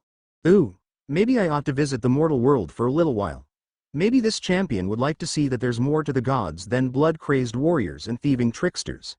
She turned and strolled away, but was stopped cold by Hermes' response. I don't think he's your type. Aphrodite turned and shot him an incredulous look. Dear brother, are you forgetting who you speak to? I am the goddess of love, lust, and passion. There is no man who is not my type, and a fair number of women, too. The smirk was now a full-blown grin. Well, I never would have pegged you to one to rob the cradle like that. And exactly what is that supposed to mean? I said I never would have expected you to go after a 12-year-old boy. A whole new round of hushed voices and mutterings followed this announcement. Aphrodite looked affronted. Kratos chose a 12-year-old to be his voice among the mortals? He did indeed. Oh, well, perhaps in a few years then. She left, and a clamor of voices raised further questions to the messenger. Hermes laughed, and raised his hands. Dear family, please, I'm running a bit late as it is, and if I don't speak with Kratos soon, he'll be out for my hide. Oh, Leda, the messenger said, turning to a pretty young demi-goddess who was apprenticed to the muses. How lucky that you're here. Do you know where I can find your father? The girl, whose appearance suggested that she was no older than 14, smiled up at her favorite uncle. Of course, he's at the Eastern Arena, sparring with Auntie Athena. Where else would he be while Mother is helping Grandma Hera? Hermes matched her smile with one of his own. Of course he is. Your old man really needs to get a hobby other than attacking anything that might fight back. He returned his attention to the crowd and addressed them one more time before flitting off on his winged sandals. Don't worry, after I go tell Kratos about my meeting with the kid, I'll be sure to fill the rest of you in. Hermes arrived at the arena less than a minute later. He settled against one of the fine marble columns ringing the fighting pit, content to watch two of the greatest warriors to ever live clashing blade to blade. Both Athena and Kratos were in their full armor, ready for war. Athena was resplendent in a white tunic, with a breastplate of bronze and gold over it. Her hair was held in a bun by a headdress of gold wire, which traced down her neck and jaw and over her forehead, with small green gems at the intersections. Her opponent was in plates of iron, with a depiction of a pair of hounds baying on his chest. Curling ram's horns were engraved on his bronze pauldrons, and upon the shining golden guard running from his right shoulder to his wrist, the legendary golden fleece of the Argonauts. Athena was currently on the defensive, parrying the blows Kratos was raining down with superlative skill. She used a pair of short swords, the gilding along the blades shining in the light. It was a testament to her ability that such light weapons were able to redirect the massive force put behind every attack from Kratos and his Blades of Athena. The weapons, a replacement for the Blades of Chaos that had been both granted and taken away by Ares, were engulfed in blood-red flames. Their wielder finally swept his opponent's defenses aside, and crossed his blades at her stomach, only half an inch of celestial bronze between the goddess of civilization and evisceration. Just as Kratos was about to claim victory, he found that her own swords were in position to clip his throat. As was so often the case, the match was a stalemate. The gods straightened up and sheathed their weapons, their fight over for now. Your third parry was too slow. I could have taken your head off with ease had this been a real fight, Kratos pointed out. I had been hoping you would try, that was a feint, Athena countered, as she tried to steady her breathing. They turned as someone began to softly applaud, and saw Hermes watching their mock battle from the sidelines. Hermes, what kept you? Did you deliver the scroll? Athena ignored her brothers for the moment, not wanting to eavesdrop. She instead focused on readying for her next fight with the youngest son of Zeus, knowing that neither of them would be satisfied with only 3 fights. She checked that her long brown hair was still properly held back into her elaborate headdress, not wanting it to fall in her eyes at an inopportune moment. It was fine. She tugged a little at her breastplate, shifting it so that it fit more comfortably. Much better. The goddess of wisdom overheard Hermes say something about Kratos' mortal champion being disrespectful and fearless. Good, maybe putting up with someone who didn't cower in awe at his might would knock the god of war down a few pegs. She knelt to retie her sandal. Wait a minute. Wait, champion? Since when do you have a mortal champion? You've never taken a champion? Kratos shot her an annoyed look. Since 2 days ago. The little fool summoned me using an old insignia from a Spartan temple. He had no idea what he was getting himself into, but he had a lot of potential. Hermes is returning from delivering an instruction scroll for the Blades of Chaos. He shifted his glare onto their brother, who tried to look innocent. He failed. And he was supposed to be back yesterday. He was just about to explain what delayed him. Isn't that right, Hermes? Of course. Well, after giving the boy the scroll and a lift to his academy, I took a look around the city, to try to get a feel for the place. I came to some interesting conclusions. Hermes trailed off, looking thoughtful. There was a moment of silence before Kratos prompted him. And those are? That city has a lot of pretty girls? And it actually reminds me strongly of Sparta. A strong militaristic nation-state, where children are trained from childhood to be the greatest warriors they can be. Not as intense, though. Military service is strictly voluntary, and the children aren't separated from their parents, they just attend lessons during the day. And before you dismiss them as a pale imitation of your beloved home, Kratos, I watched some of the adults training. They may not be as good with spear and shield as the crew you used to run with, but they could go toe-to-toe against a Spartan soldier and have a better chance than most at winning. One of their elite could defeat one of the legendary 300. Kratos was dubious at this claim, and sad as much. I somehow doubt they would find it so easy. What about 300 of them against the entire 300 of Leonidas? They would actually win that fight fairly easily. These mortals, they have some odd powers. I watched some practicing some sort of elemental magic I'm unfamiliar with. It's not just parlor tricks and deception, they were actually breathing fire. Others caused the ground to form into beds of spikes, or soften into mud. A phalanx would be of little use against their such methods. Without their techniques, though, the Spartans would win. None of them typically carry any weapons bigger than a style of sword I'm unfamiliar with, and their throwing weapons would be of little use against a proper shield wall. We can discuss the military strength of this nation later. Athena interrupted. For now, I want to hear about how mortal managed to impress Kratos enough to be made champion. The sun was high and there wasn't a cloud in the sky as the newly graduated Genin Team 7 left their training ground.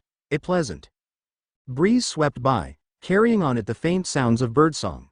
It was as if all of nature was celebrating the success of Naruto, Sasuke, and Sakura.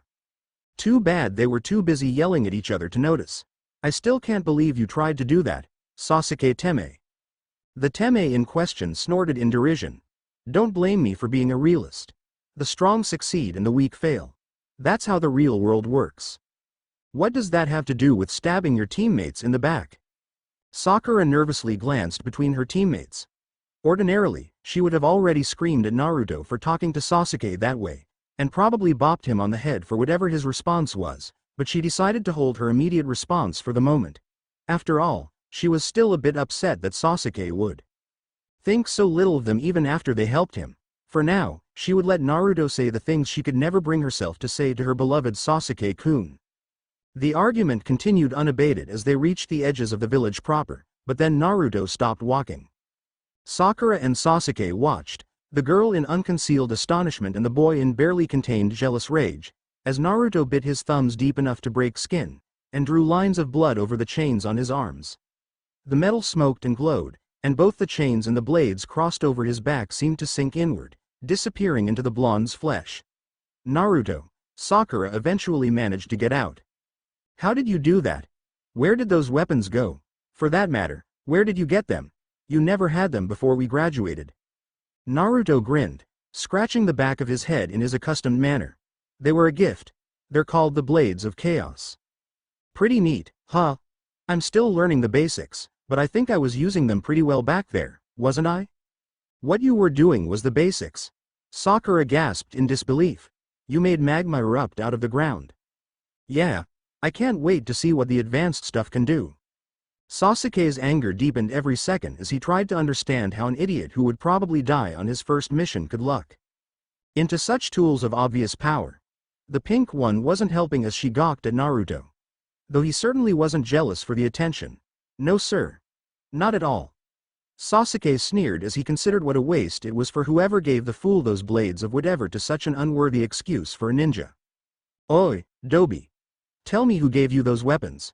Naruto gave Sasuke a shocked look. What, why do you care? Just tell me, fool. The shorter genin frowned. There was something about the he had asked, or rather, demanded, that was setting Naruto off. Why should I? As he asked, he felt a stirring in the back of his mind. He obviously wants to get his hands on a set of blades of chaos of his own. Do you think I should tell him then, Kyuubi? Hey. Go ahead and tell the moody little meatsock about Kratos. If he even believes you and somehow manages to summon him, he'll never pass the test of the soul. Besides, his reaction to finding out you're the chosen representative of a god ought to be good for a laugh. Okay. They were given to me by Kratos, the god of war. I summoned him, and he decided I was worthy to bear his signature. Weapons in his name. Yesterday morning, another god, a guy named Hermes, he's the messenger god, stopped by my apartment to give me a scroll explaining how to use them, and he taught me how to hide them like I just did. He said he'd be seeing me around, so I guess I haven't seen the last of him. Blank stares. Naruto sighed. Right. So, Sakura-chan. Wanna go get some ramen? I'll pay. Blank stares. They appeared to be trying to decide if Naruto actually believed what he had told them or if he was pulling their legs. Okay. See you tomorrow, then. Naruto turned and left. After a moment, both Sasuke and Sakura managed to rouse themselves from their disbelieving stupor. Sakura glanced nervously at the boy she one day hoped to marry. Sasuke-kun. Do you think he was telling the truth? The Uchiha simply gave a noncommittal grunt in response. Well, would you like to go out, to celebrate? I could treat? He grunted again, muttering something about training as he turned away from her and began walking back to the old Uchiha district. She frowned. Sasuke was so sure that having teammates would slow his progress. Sakura would just have to prove him wrong. She vowed then and there she would become a powerful kunoichi, and never be the one to hold Sasuke back. Her resolve lasted right up until they were given their first mission the next morning. Kakashi had been late again, saying something about black cats and bad luck, but his pathetic attempt to explain away 2 hours of tardiness was met with 2 genin shouting, "Liar!" He managed to get their attention by telling them about the assignment he had selected for their first mission as ninja of the village hidden in the leaves. You will be tracking a target of great significance. Intelligence on the subject's location is extremely vague and several hours old, and it is assumed that the subject will resist capture at any and all cost. Recovering this target unharmed and quickly is of extreme Importance. Understood? Even Sasuke was unable to completely hide his excitement at these words, as a challenging mission would be an excellent gauge of his progress. It goes without saying that all three genin were extremely disappointed when they learned that the subject was an escaped pet cat belonging to the wife of the Lord of the Fire Country. And as the weeks passed, it became evident at exactly how low on the totem pole freshly graduated genin were. It was hard to say what the worst mission was, as Naruto, Sasuke, and Sakura all placed greater weight on the missions that inconvenienced themselves the most. Naruto swore that the worst mission was the time they had to walk a massive pack of dogs for the pound. His problem with such a simple assignment was that the dogs had apparently considered his scent to be slightly fox-like, and had chased him all over town. He had lost the seat of his pants and a fair amount of dignity on that mission. Sasuke's opinion differed, as he maintained that the worst mission was when they had done some repair work to the academy's throwing weapon range, and an overly enthusiastic second-year student had nearly pinned Sasuke's ear to the wall with a kunai. The Uchiha had jerked aside barely in time, allowing Sasuke to leave that incident with nothing more than a small scar on his cheek that Kakashi-sensei assured him wasn't noticeable unless he got a deep tan. Sakura had taken issue with a mission to babysit a set of 2-year-old triplets. Each had an allergy to a different food, and they apparently had switched jars when Sakura's back was turned. When she fed them, they all began vomiting all over the kitchen floor in her favorite dress. And this was on top of needing to hunt down the same goddamned cat every few days. Surprisingly, Naruto was the least dissatisfied with the missions. Sure, he hated some of the assignments, as most D-rank tasks were things civilians simply didn't want to do. But he was making much more money than his monthly allowance had provided. He had been able to replace his torn pants without wasting half of his cash. Sure, he had dreamed of missions that took him around the world, fighting tyrants and rescuing princesses and all those other things ninja do in stories. But these simple missions that never took them outside the village and lasted only a few hours gave Naruto plenty of time to practice with his blades, catch up with Iruka-sensei, and occasionally meet with his new friend Hinata. And she was fast becoming a good friend to Naruto, especially considering that neither of them had really had much in the way of friends before.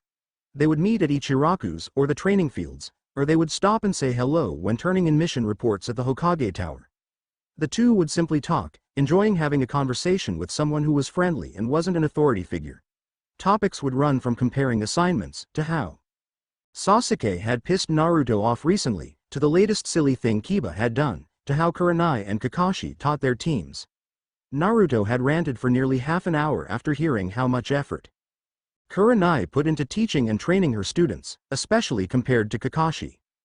Hinata was supplying more than companionship to Naruto, though, after he had told her about his patron and his colleagues, she had begun searching the Hyuga clan's archives whenever she had a chance, seeking references or histories that mentioned the names Hermes or Kratos. At first she had little luck, but after a week she hit pay dirt. She discovered a bounty of very old scrolls and books that detailed the sordid lives of the Olympian gods, their servants and children among the mortals, and even the titans. She had shown them to Naruto, and he had been excited by the thought of learning more about the entity that had marked him. There were dozens of incredible stories of mighty heroes and horrible monstrosities, and the Ninetales added comments from his own perspective, as he had been alive at the time. Hinata was moved to tears by the tragic tale of Orpheus and his wife Eurydice, and Naruto was enthralled by the unshakable bravery of the Spartans at Thermopylae. The story held all new meaning for him when Kyuubi reminded him that Kratos was from Sparta, and had taken the city under his patronage.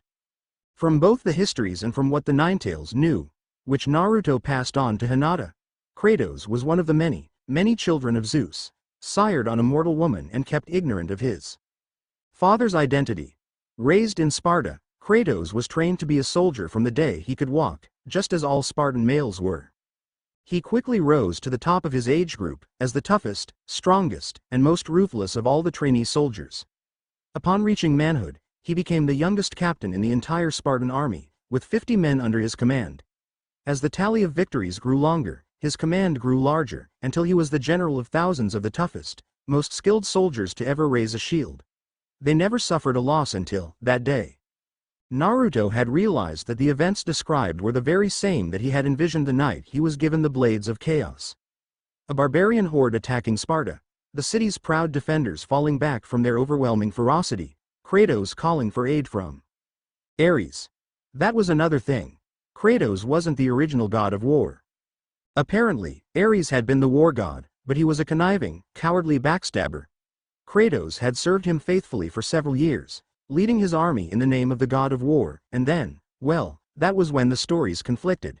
No one was really sure what had happened, not even Kyuubi, but suddenly, Kratos had taken over the position of god of war, and Ares wasn't mentioned any further. Thankfully, Kratos placed much more stock in valor and courage than his predecessor, and made the title one to be proud of. It was rumored that he was the only being, god, titan, or otherwise, to truly be more powerful than Zeus, and that the Lord of the heavens actually feared his son's strength. Naruto had taken to reading these stories as his team waited for Kakashi.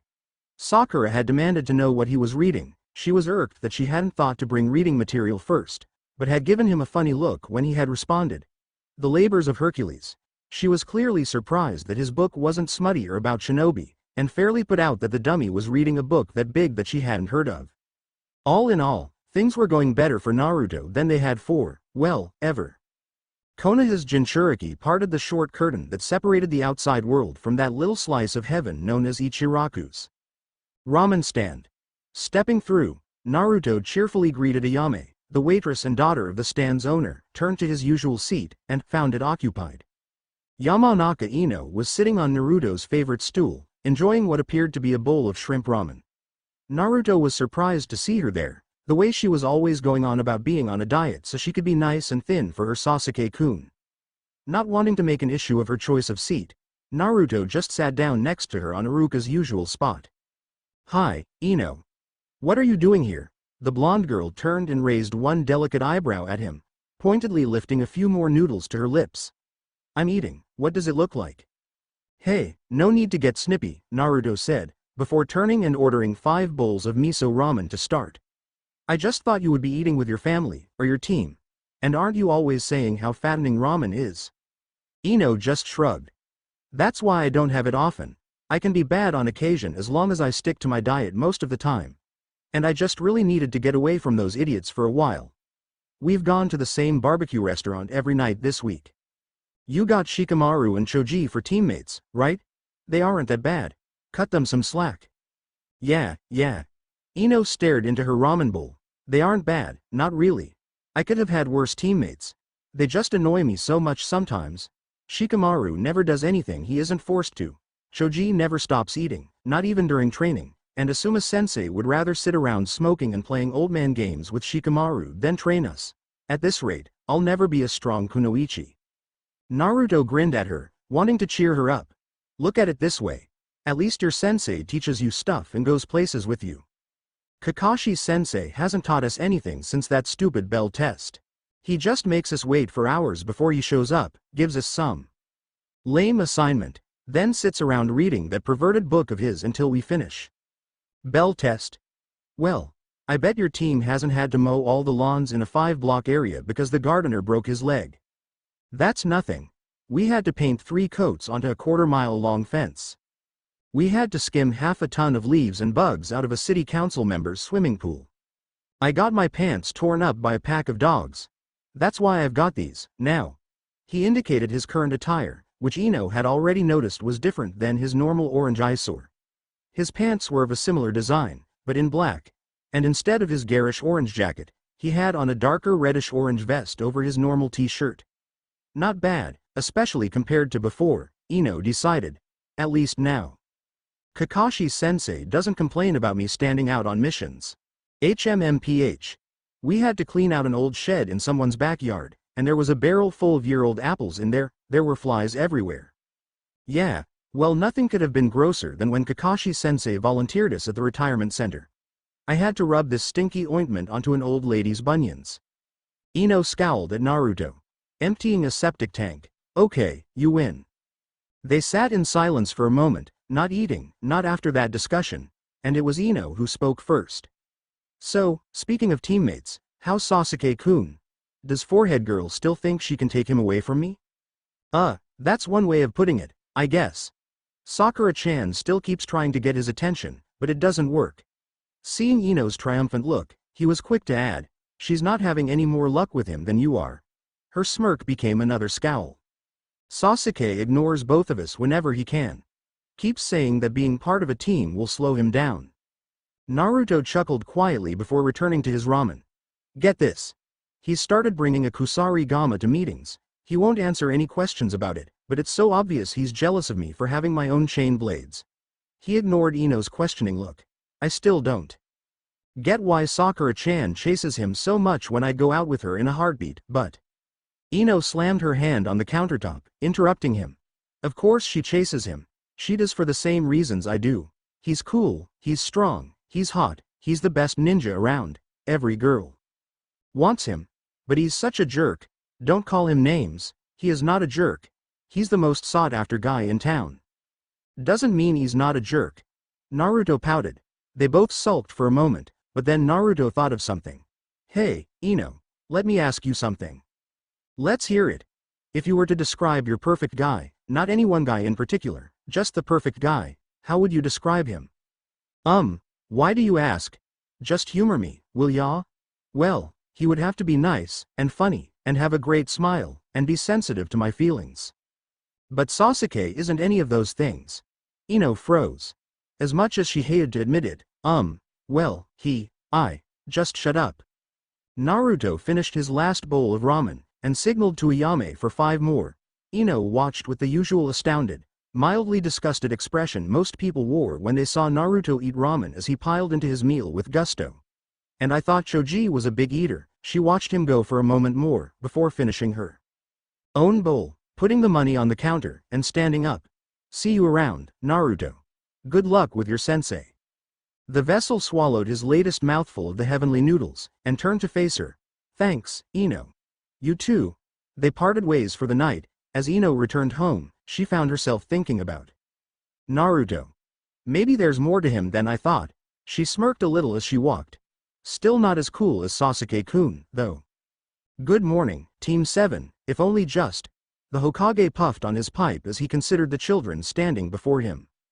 Since it's almost noon, nearly all of the other teams have come and selected their assignments already. The 3 genin, the Hokage, Iruka, who was there to help Sarutobi sort the mission assignments. And even the 2 chunin guarding the door shot a glare at Kakashi, who was reading his book obliviously.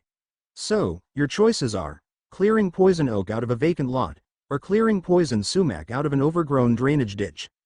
Alternatively, you could clear poison ivy off of the trail leading up the side of the Hokage monument.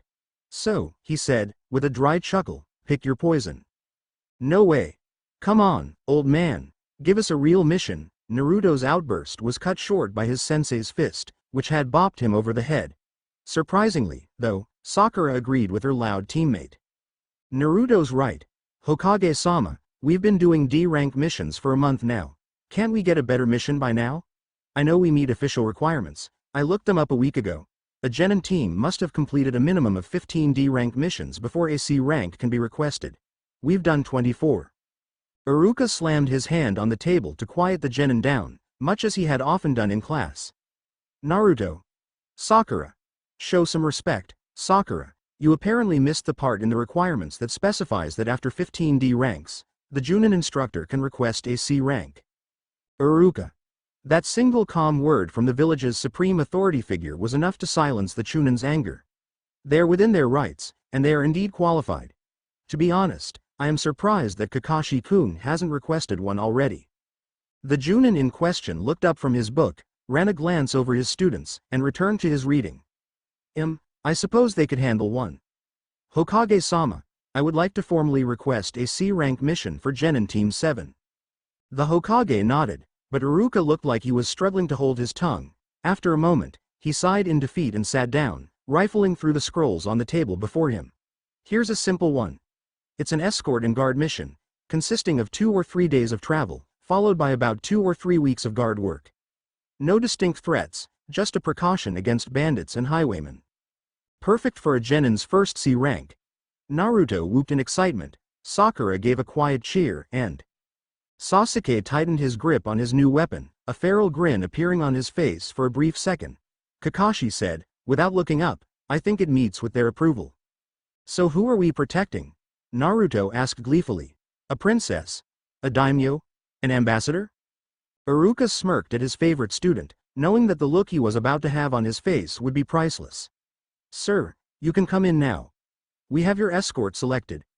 The door at the back of the room slid open, and Team 7 turned, eager to meet their client. An old man slumped against the doorframe, a bottle raised to his lips, and the pungent aroma of sake wafted in with him. "These little runts are my protection?" he slurred, blinking owlishly from behind his glasses. "They're just kids. They can't fight." He took another swig from his bottle, and belched. All three of the kids were staring, horrified, hoping that this was a bad joke. The super short one looks especially useless. Naruto took a deep, calming breath, looked to the right, at Sasuke, looked to the left, at Sakura. Yup, Naruto was the short one. He lunged forward, only to be restrained by his teammates. His arms flailed in the client's general direction as the blonde shouted, "Lemme her team just a little bit." Sarutobi ignored the outburst from the loudest genin under his command, and introduced the client, knowing that Kakashi was listening, even if his team wasn't. "This is Tazuna-san. He is an architect from Wave Country, and he is on way home. However, there have been reports of some bandit activity along the route, so it will be your objective to see him safely home, then maintain a guard until his latest project is complete. You will leave at 9 tomorrow morning." At noon the next day, Damn You Kakashi, Team 7 and their client set out from the gates of Konoha. Tazuna was softly groaning and rubbing his head, obviously in the throes of a hangover. Kakashi had his nose, as always, buried in his little orange book. Sakura was alternating between talking to Sasuke about anything she could think of and asking Tazuna questions about his homeland. Under any other circumstances, he would have been more than happy to tell her about the land of the waves, but for the time being he was just wishing she would let him suffer in peace. Naruto was walking in silence, and for once it wasn't because he was talking to the Ninetales. He was both nervous and excited at the thought of a real mission with the prospect of real fighting. He was already missing the familiarity of Konoha a little bit, and they had only been walking for 3 hours. He'd met Hinata-chan for dinner at Ichiraku's the night before, and he had told both the Hyuga Eris and their friend Ayame about his newest mission. They congratulated him, but also asked to be careful. He promised them he would come back safe and sound, and they both knew well exactly how seriously he took promises. The blonde had shown up a few minutes late. By the standards of the rest of the group, he was still hours early by Kakashi standards, but he had the blades of chaos out and ready. It was the first time he had them visible outside of his own training since the bell test. Sasuke's reaction to this had been amusing, to say the least. He had tightened his grip on the Kusarigama at his onside, a vein throbbing on his temple as he glared at Naruto and the weapons on his back. A traditional shinobi weapon, the Kusarigama consisted of a sickle at one end, a long length of chain in the middle, and a metal weight at the other end. Normally, the weight would be used as a bludgeon or to ensnare the limbs or weapons of an enemy, allowing the wielder to race in with the sickle before the target could recover. The sickle end would never be swung, as the odds were that the weapon would not strike pointy side first, and so would bounce off. However, it was quite simple to wield it in that manner when one knew the proper method of applying chakra. Unfortunately, Sasuke had yet to master that method and so was restricted to the standard technique. An effective weapon, but nowhere near as lethal as Naruto's chained blades, meaning nowhere near as lethal as Sasuke wanted. The first day of travel and the first night passed without any significant events happening, well, unless you count Kakashi waking everyone with a low-level water technique as significant. It was now mid-afternoon on the second day, and they were approaching the border of Fire Country and Wave Country. They were in what had become their standard order of march. Naruto was in front, eagerly leading the way, and occasionally ending up far enough ahead of the rest that he would be forced to stop and wait impatiently for them to catch up. Sakura walked next to Tazuna, talking animatedly with the bridge builder, who was now in the proper condition to answer her questions. Sasuke was behind them, close enough to listen, but not so close as to look interested. And Kakashi held the rearguard position, reading, you guessed it, Icha Icha. Paradise. It was at this point that Kyuubi spoke up for the first time that day. Tell me, have you noticed anything odd about your surroundings? Naruto stumbled a bit, startled by the apparent non sequitur from his inner demon. Not really. Why, do you see something? I see many things. Since I must use you eyes in order to see it all, everything I see is what you see. A better question would have been, have I noticed something? Okay. Have you? Yes. Try and figure out what it is. And do it quickly, as if it means what I believe it does, you have little time. Naruto started scanning his environment, seeking out anything out of place, but nothing jumped out at him. He began to catalog everything around him, in the hopes that the Kyuubi would throw him a bone. Well, there's some birds over there, but it's summer, so that's normal. That squirrel looks suspicious. No, wait, it just looks squirrely. There's a dead tree over there by the puddle, is that it? No, but you're closer than you think. How's the weather today? Naruto was really starting to wonder if something was wrong with his furry prisoner, but still answered. It's nice out. It's been sunny all week. Nice breeze, too, but what does that? Based on what you just said, which of the things you listed is out of place? Naruto slowed as he concentrated, trying to see what the Ninetales was trying to make him understand. Sunny, breezy, tree, puddle, sunny all week. He stopped cold. Where did that puddle come from? He turned back, as the group had already passed the out-of-place pool of water. He could see Sakura's and Sasuke's eyes widen as they realized what he was getting at, and they immediately took up defensive positions around Tazuna. But none of them were able to do anything more than watch in horror as a pair of unknown shinobi leapt from where a puddle had been a few seconds before, and wrapped a bladed length of chain around their teacher. That 1 second seemed to stretch into infinity for Naruto. Everything seemed to hold still, and he could see everything in almost supernatural clarity. He could see his teammates tensing in fear. He could see the terror in Tazuna's eyes. He saw Kakashi's assailants, their ragged gray cloaks shrouding their forms, gas masks covering their faces, wild black hair held back by gouged forehead protectors, missing Nin. He could see the light glinting off the steel of their clawed gauntlets, and off the length of razor-edged links that stretched between the two. Naruto's gaze moved to his teacher, mind racing as he tried to figure what he could do. But to his amazement, Kakashi's eye held no fear. There was confidence, there was calm, and there was absolutely no surprise. And then the loops of edged steel were tightened, and Kakashi fell to the ground in pieces. No. The world returned to its normal speed, and the enemy Nin were already in motion.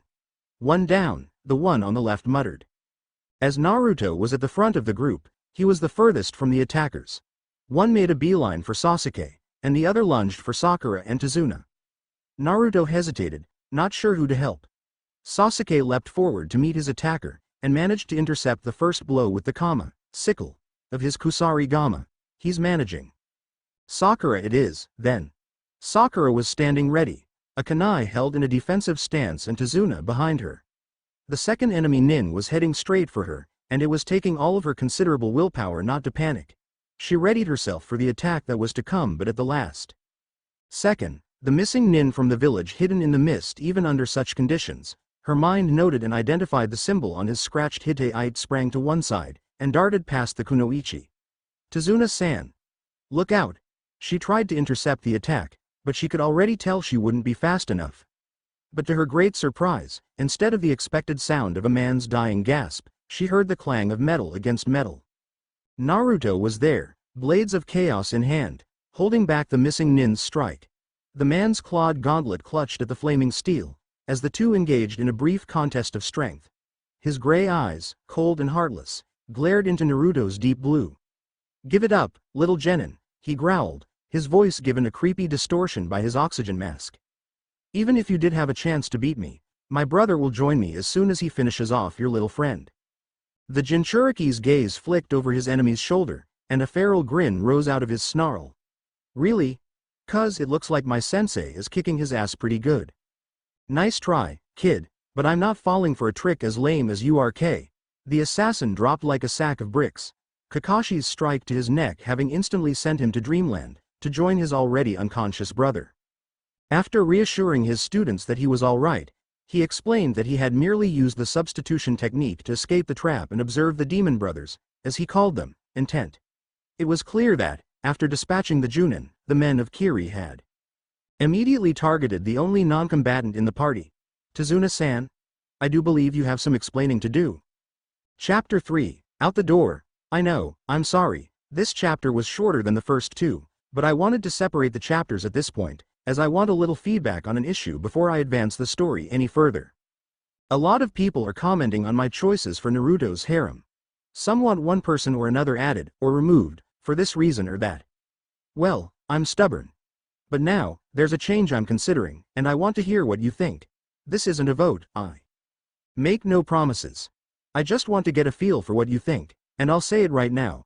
If you try and provide a reason for why this girl or that should or shouldn't be included, don't bother telling me. It's too common, rare. I don't care. How common a pairing is doesn't affect how much I like it. If I like it, then it's a good thing that it's common. If I dislike it, I'm glad it's rare. Anyway, here's the issue. As I have stated previously, the current plans are a harem of 3 girls, Hinata, Ino, and Tenten. However, I am considering adding a girl, or using her to replace one. Here are the options you have to choose from. Option 1.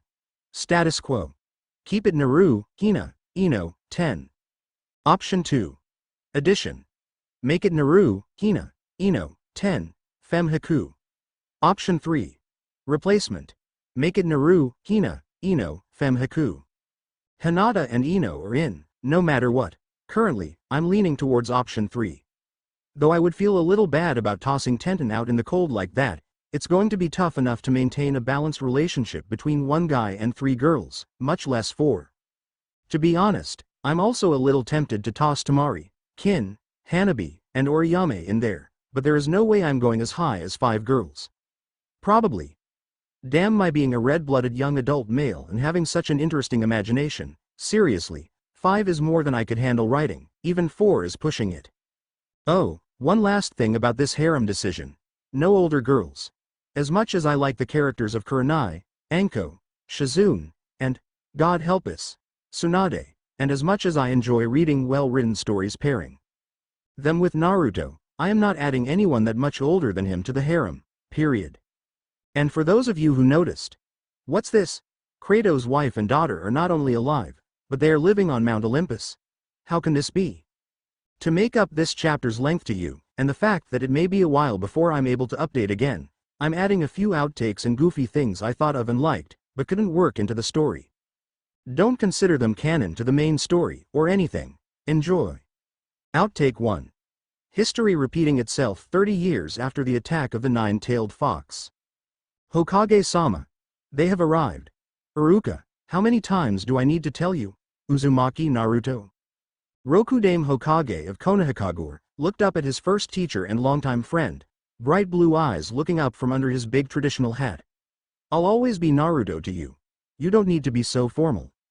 The Junin smirked at his former student, foster brother, commanding officer. Understood, Hokage-sama. Naruto simply shook his head as he settled behind his desk. I liked it better when I was the smartass. Let them in. Let's see what they have to say to explain themselves. Iruka nodded, turned on his heel, and left the Hokage's office. He returned a moment later, leading a delegation of foreign ninjas surrounding a richly dressed ambassador.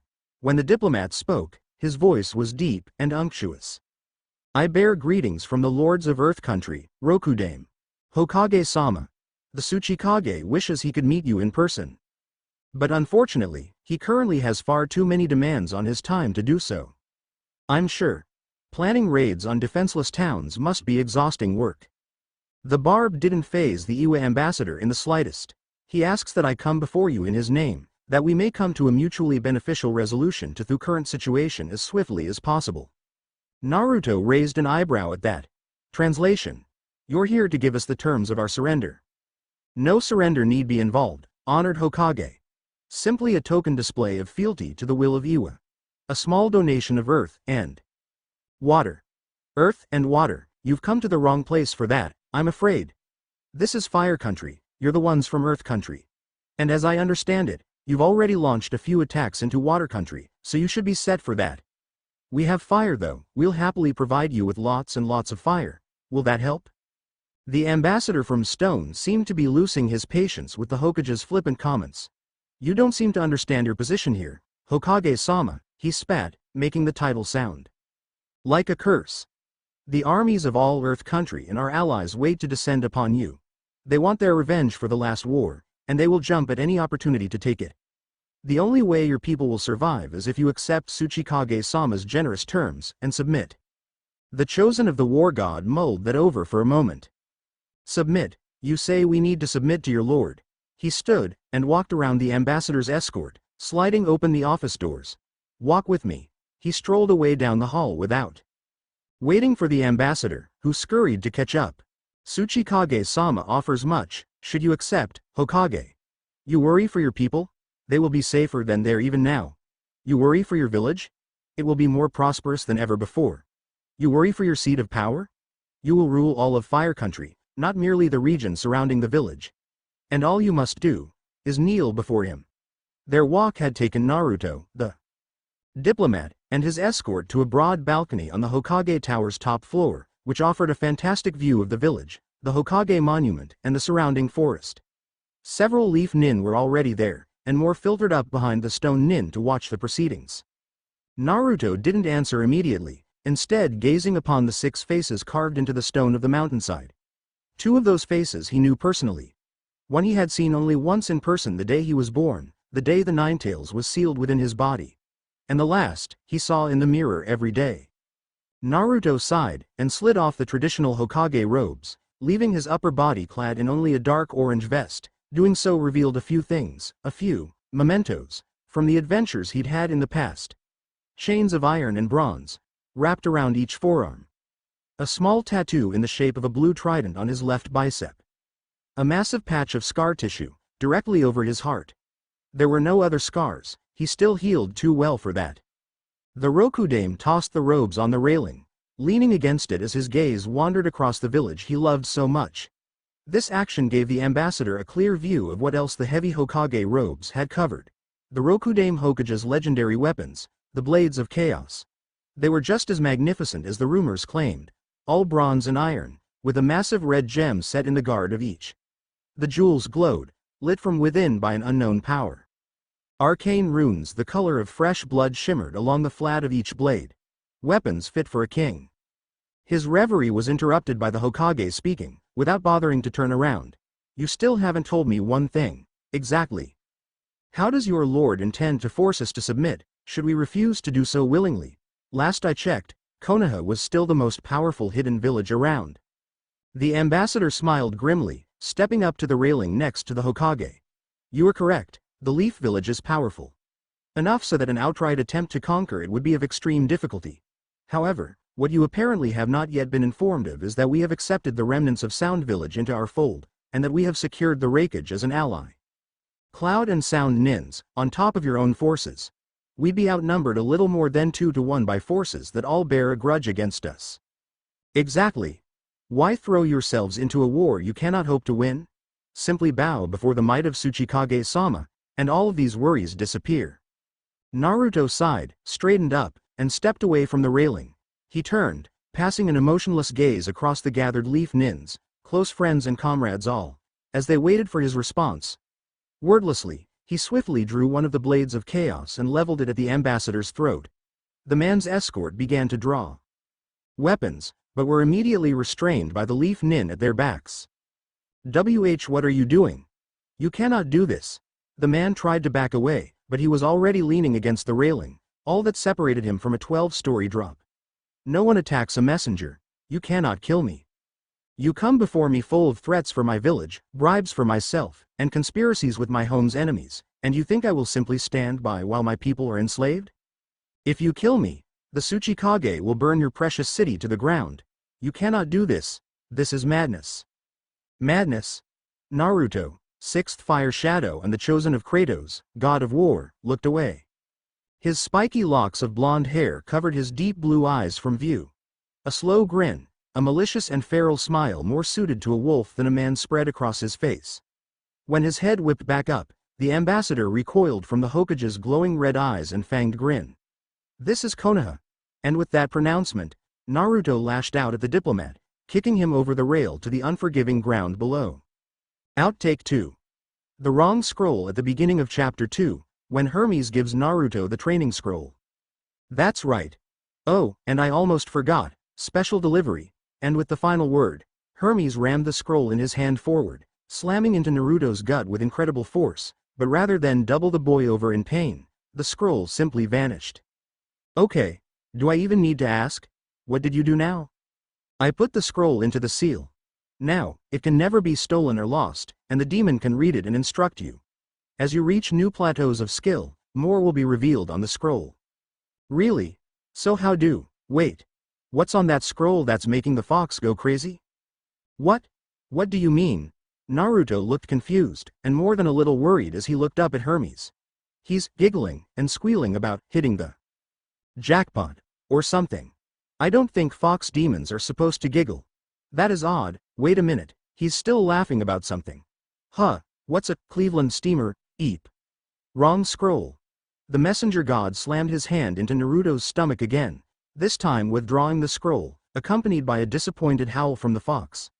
This one was a gift from Aphrodite. Here's yours. Until next time, later.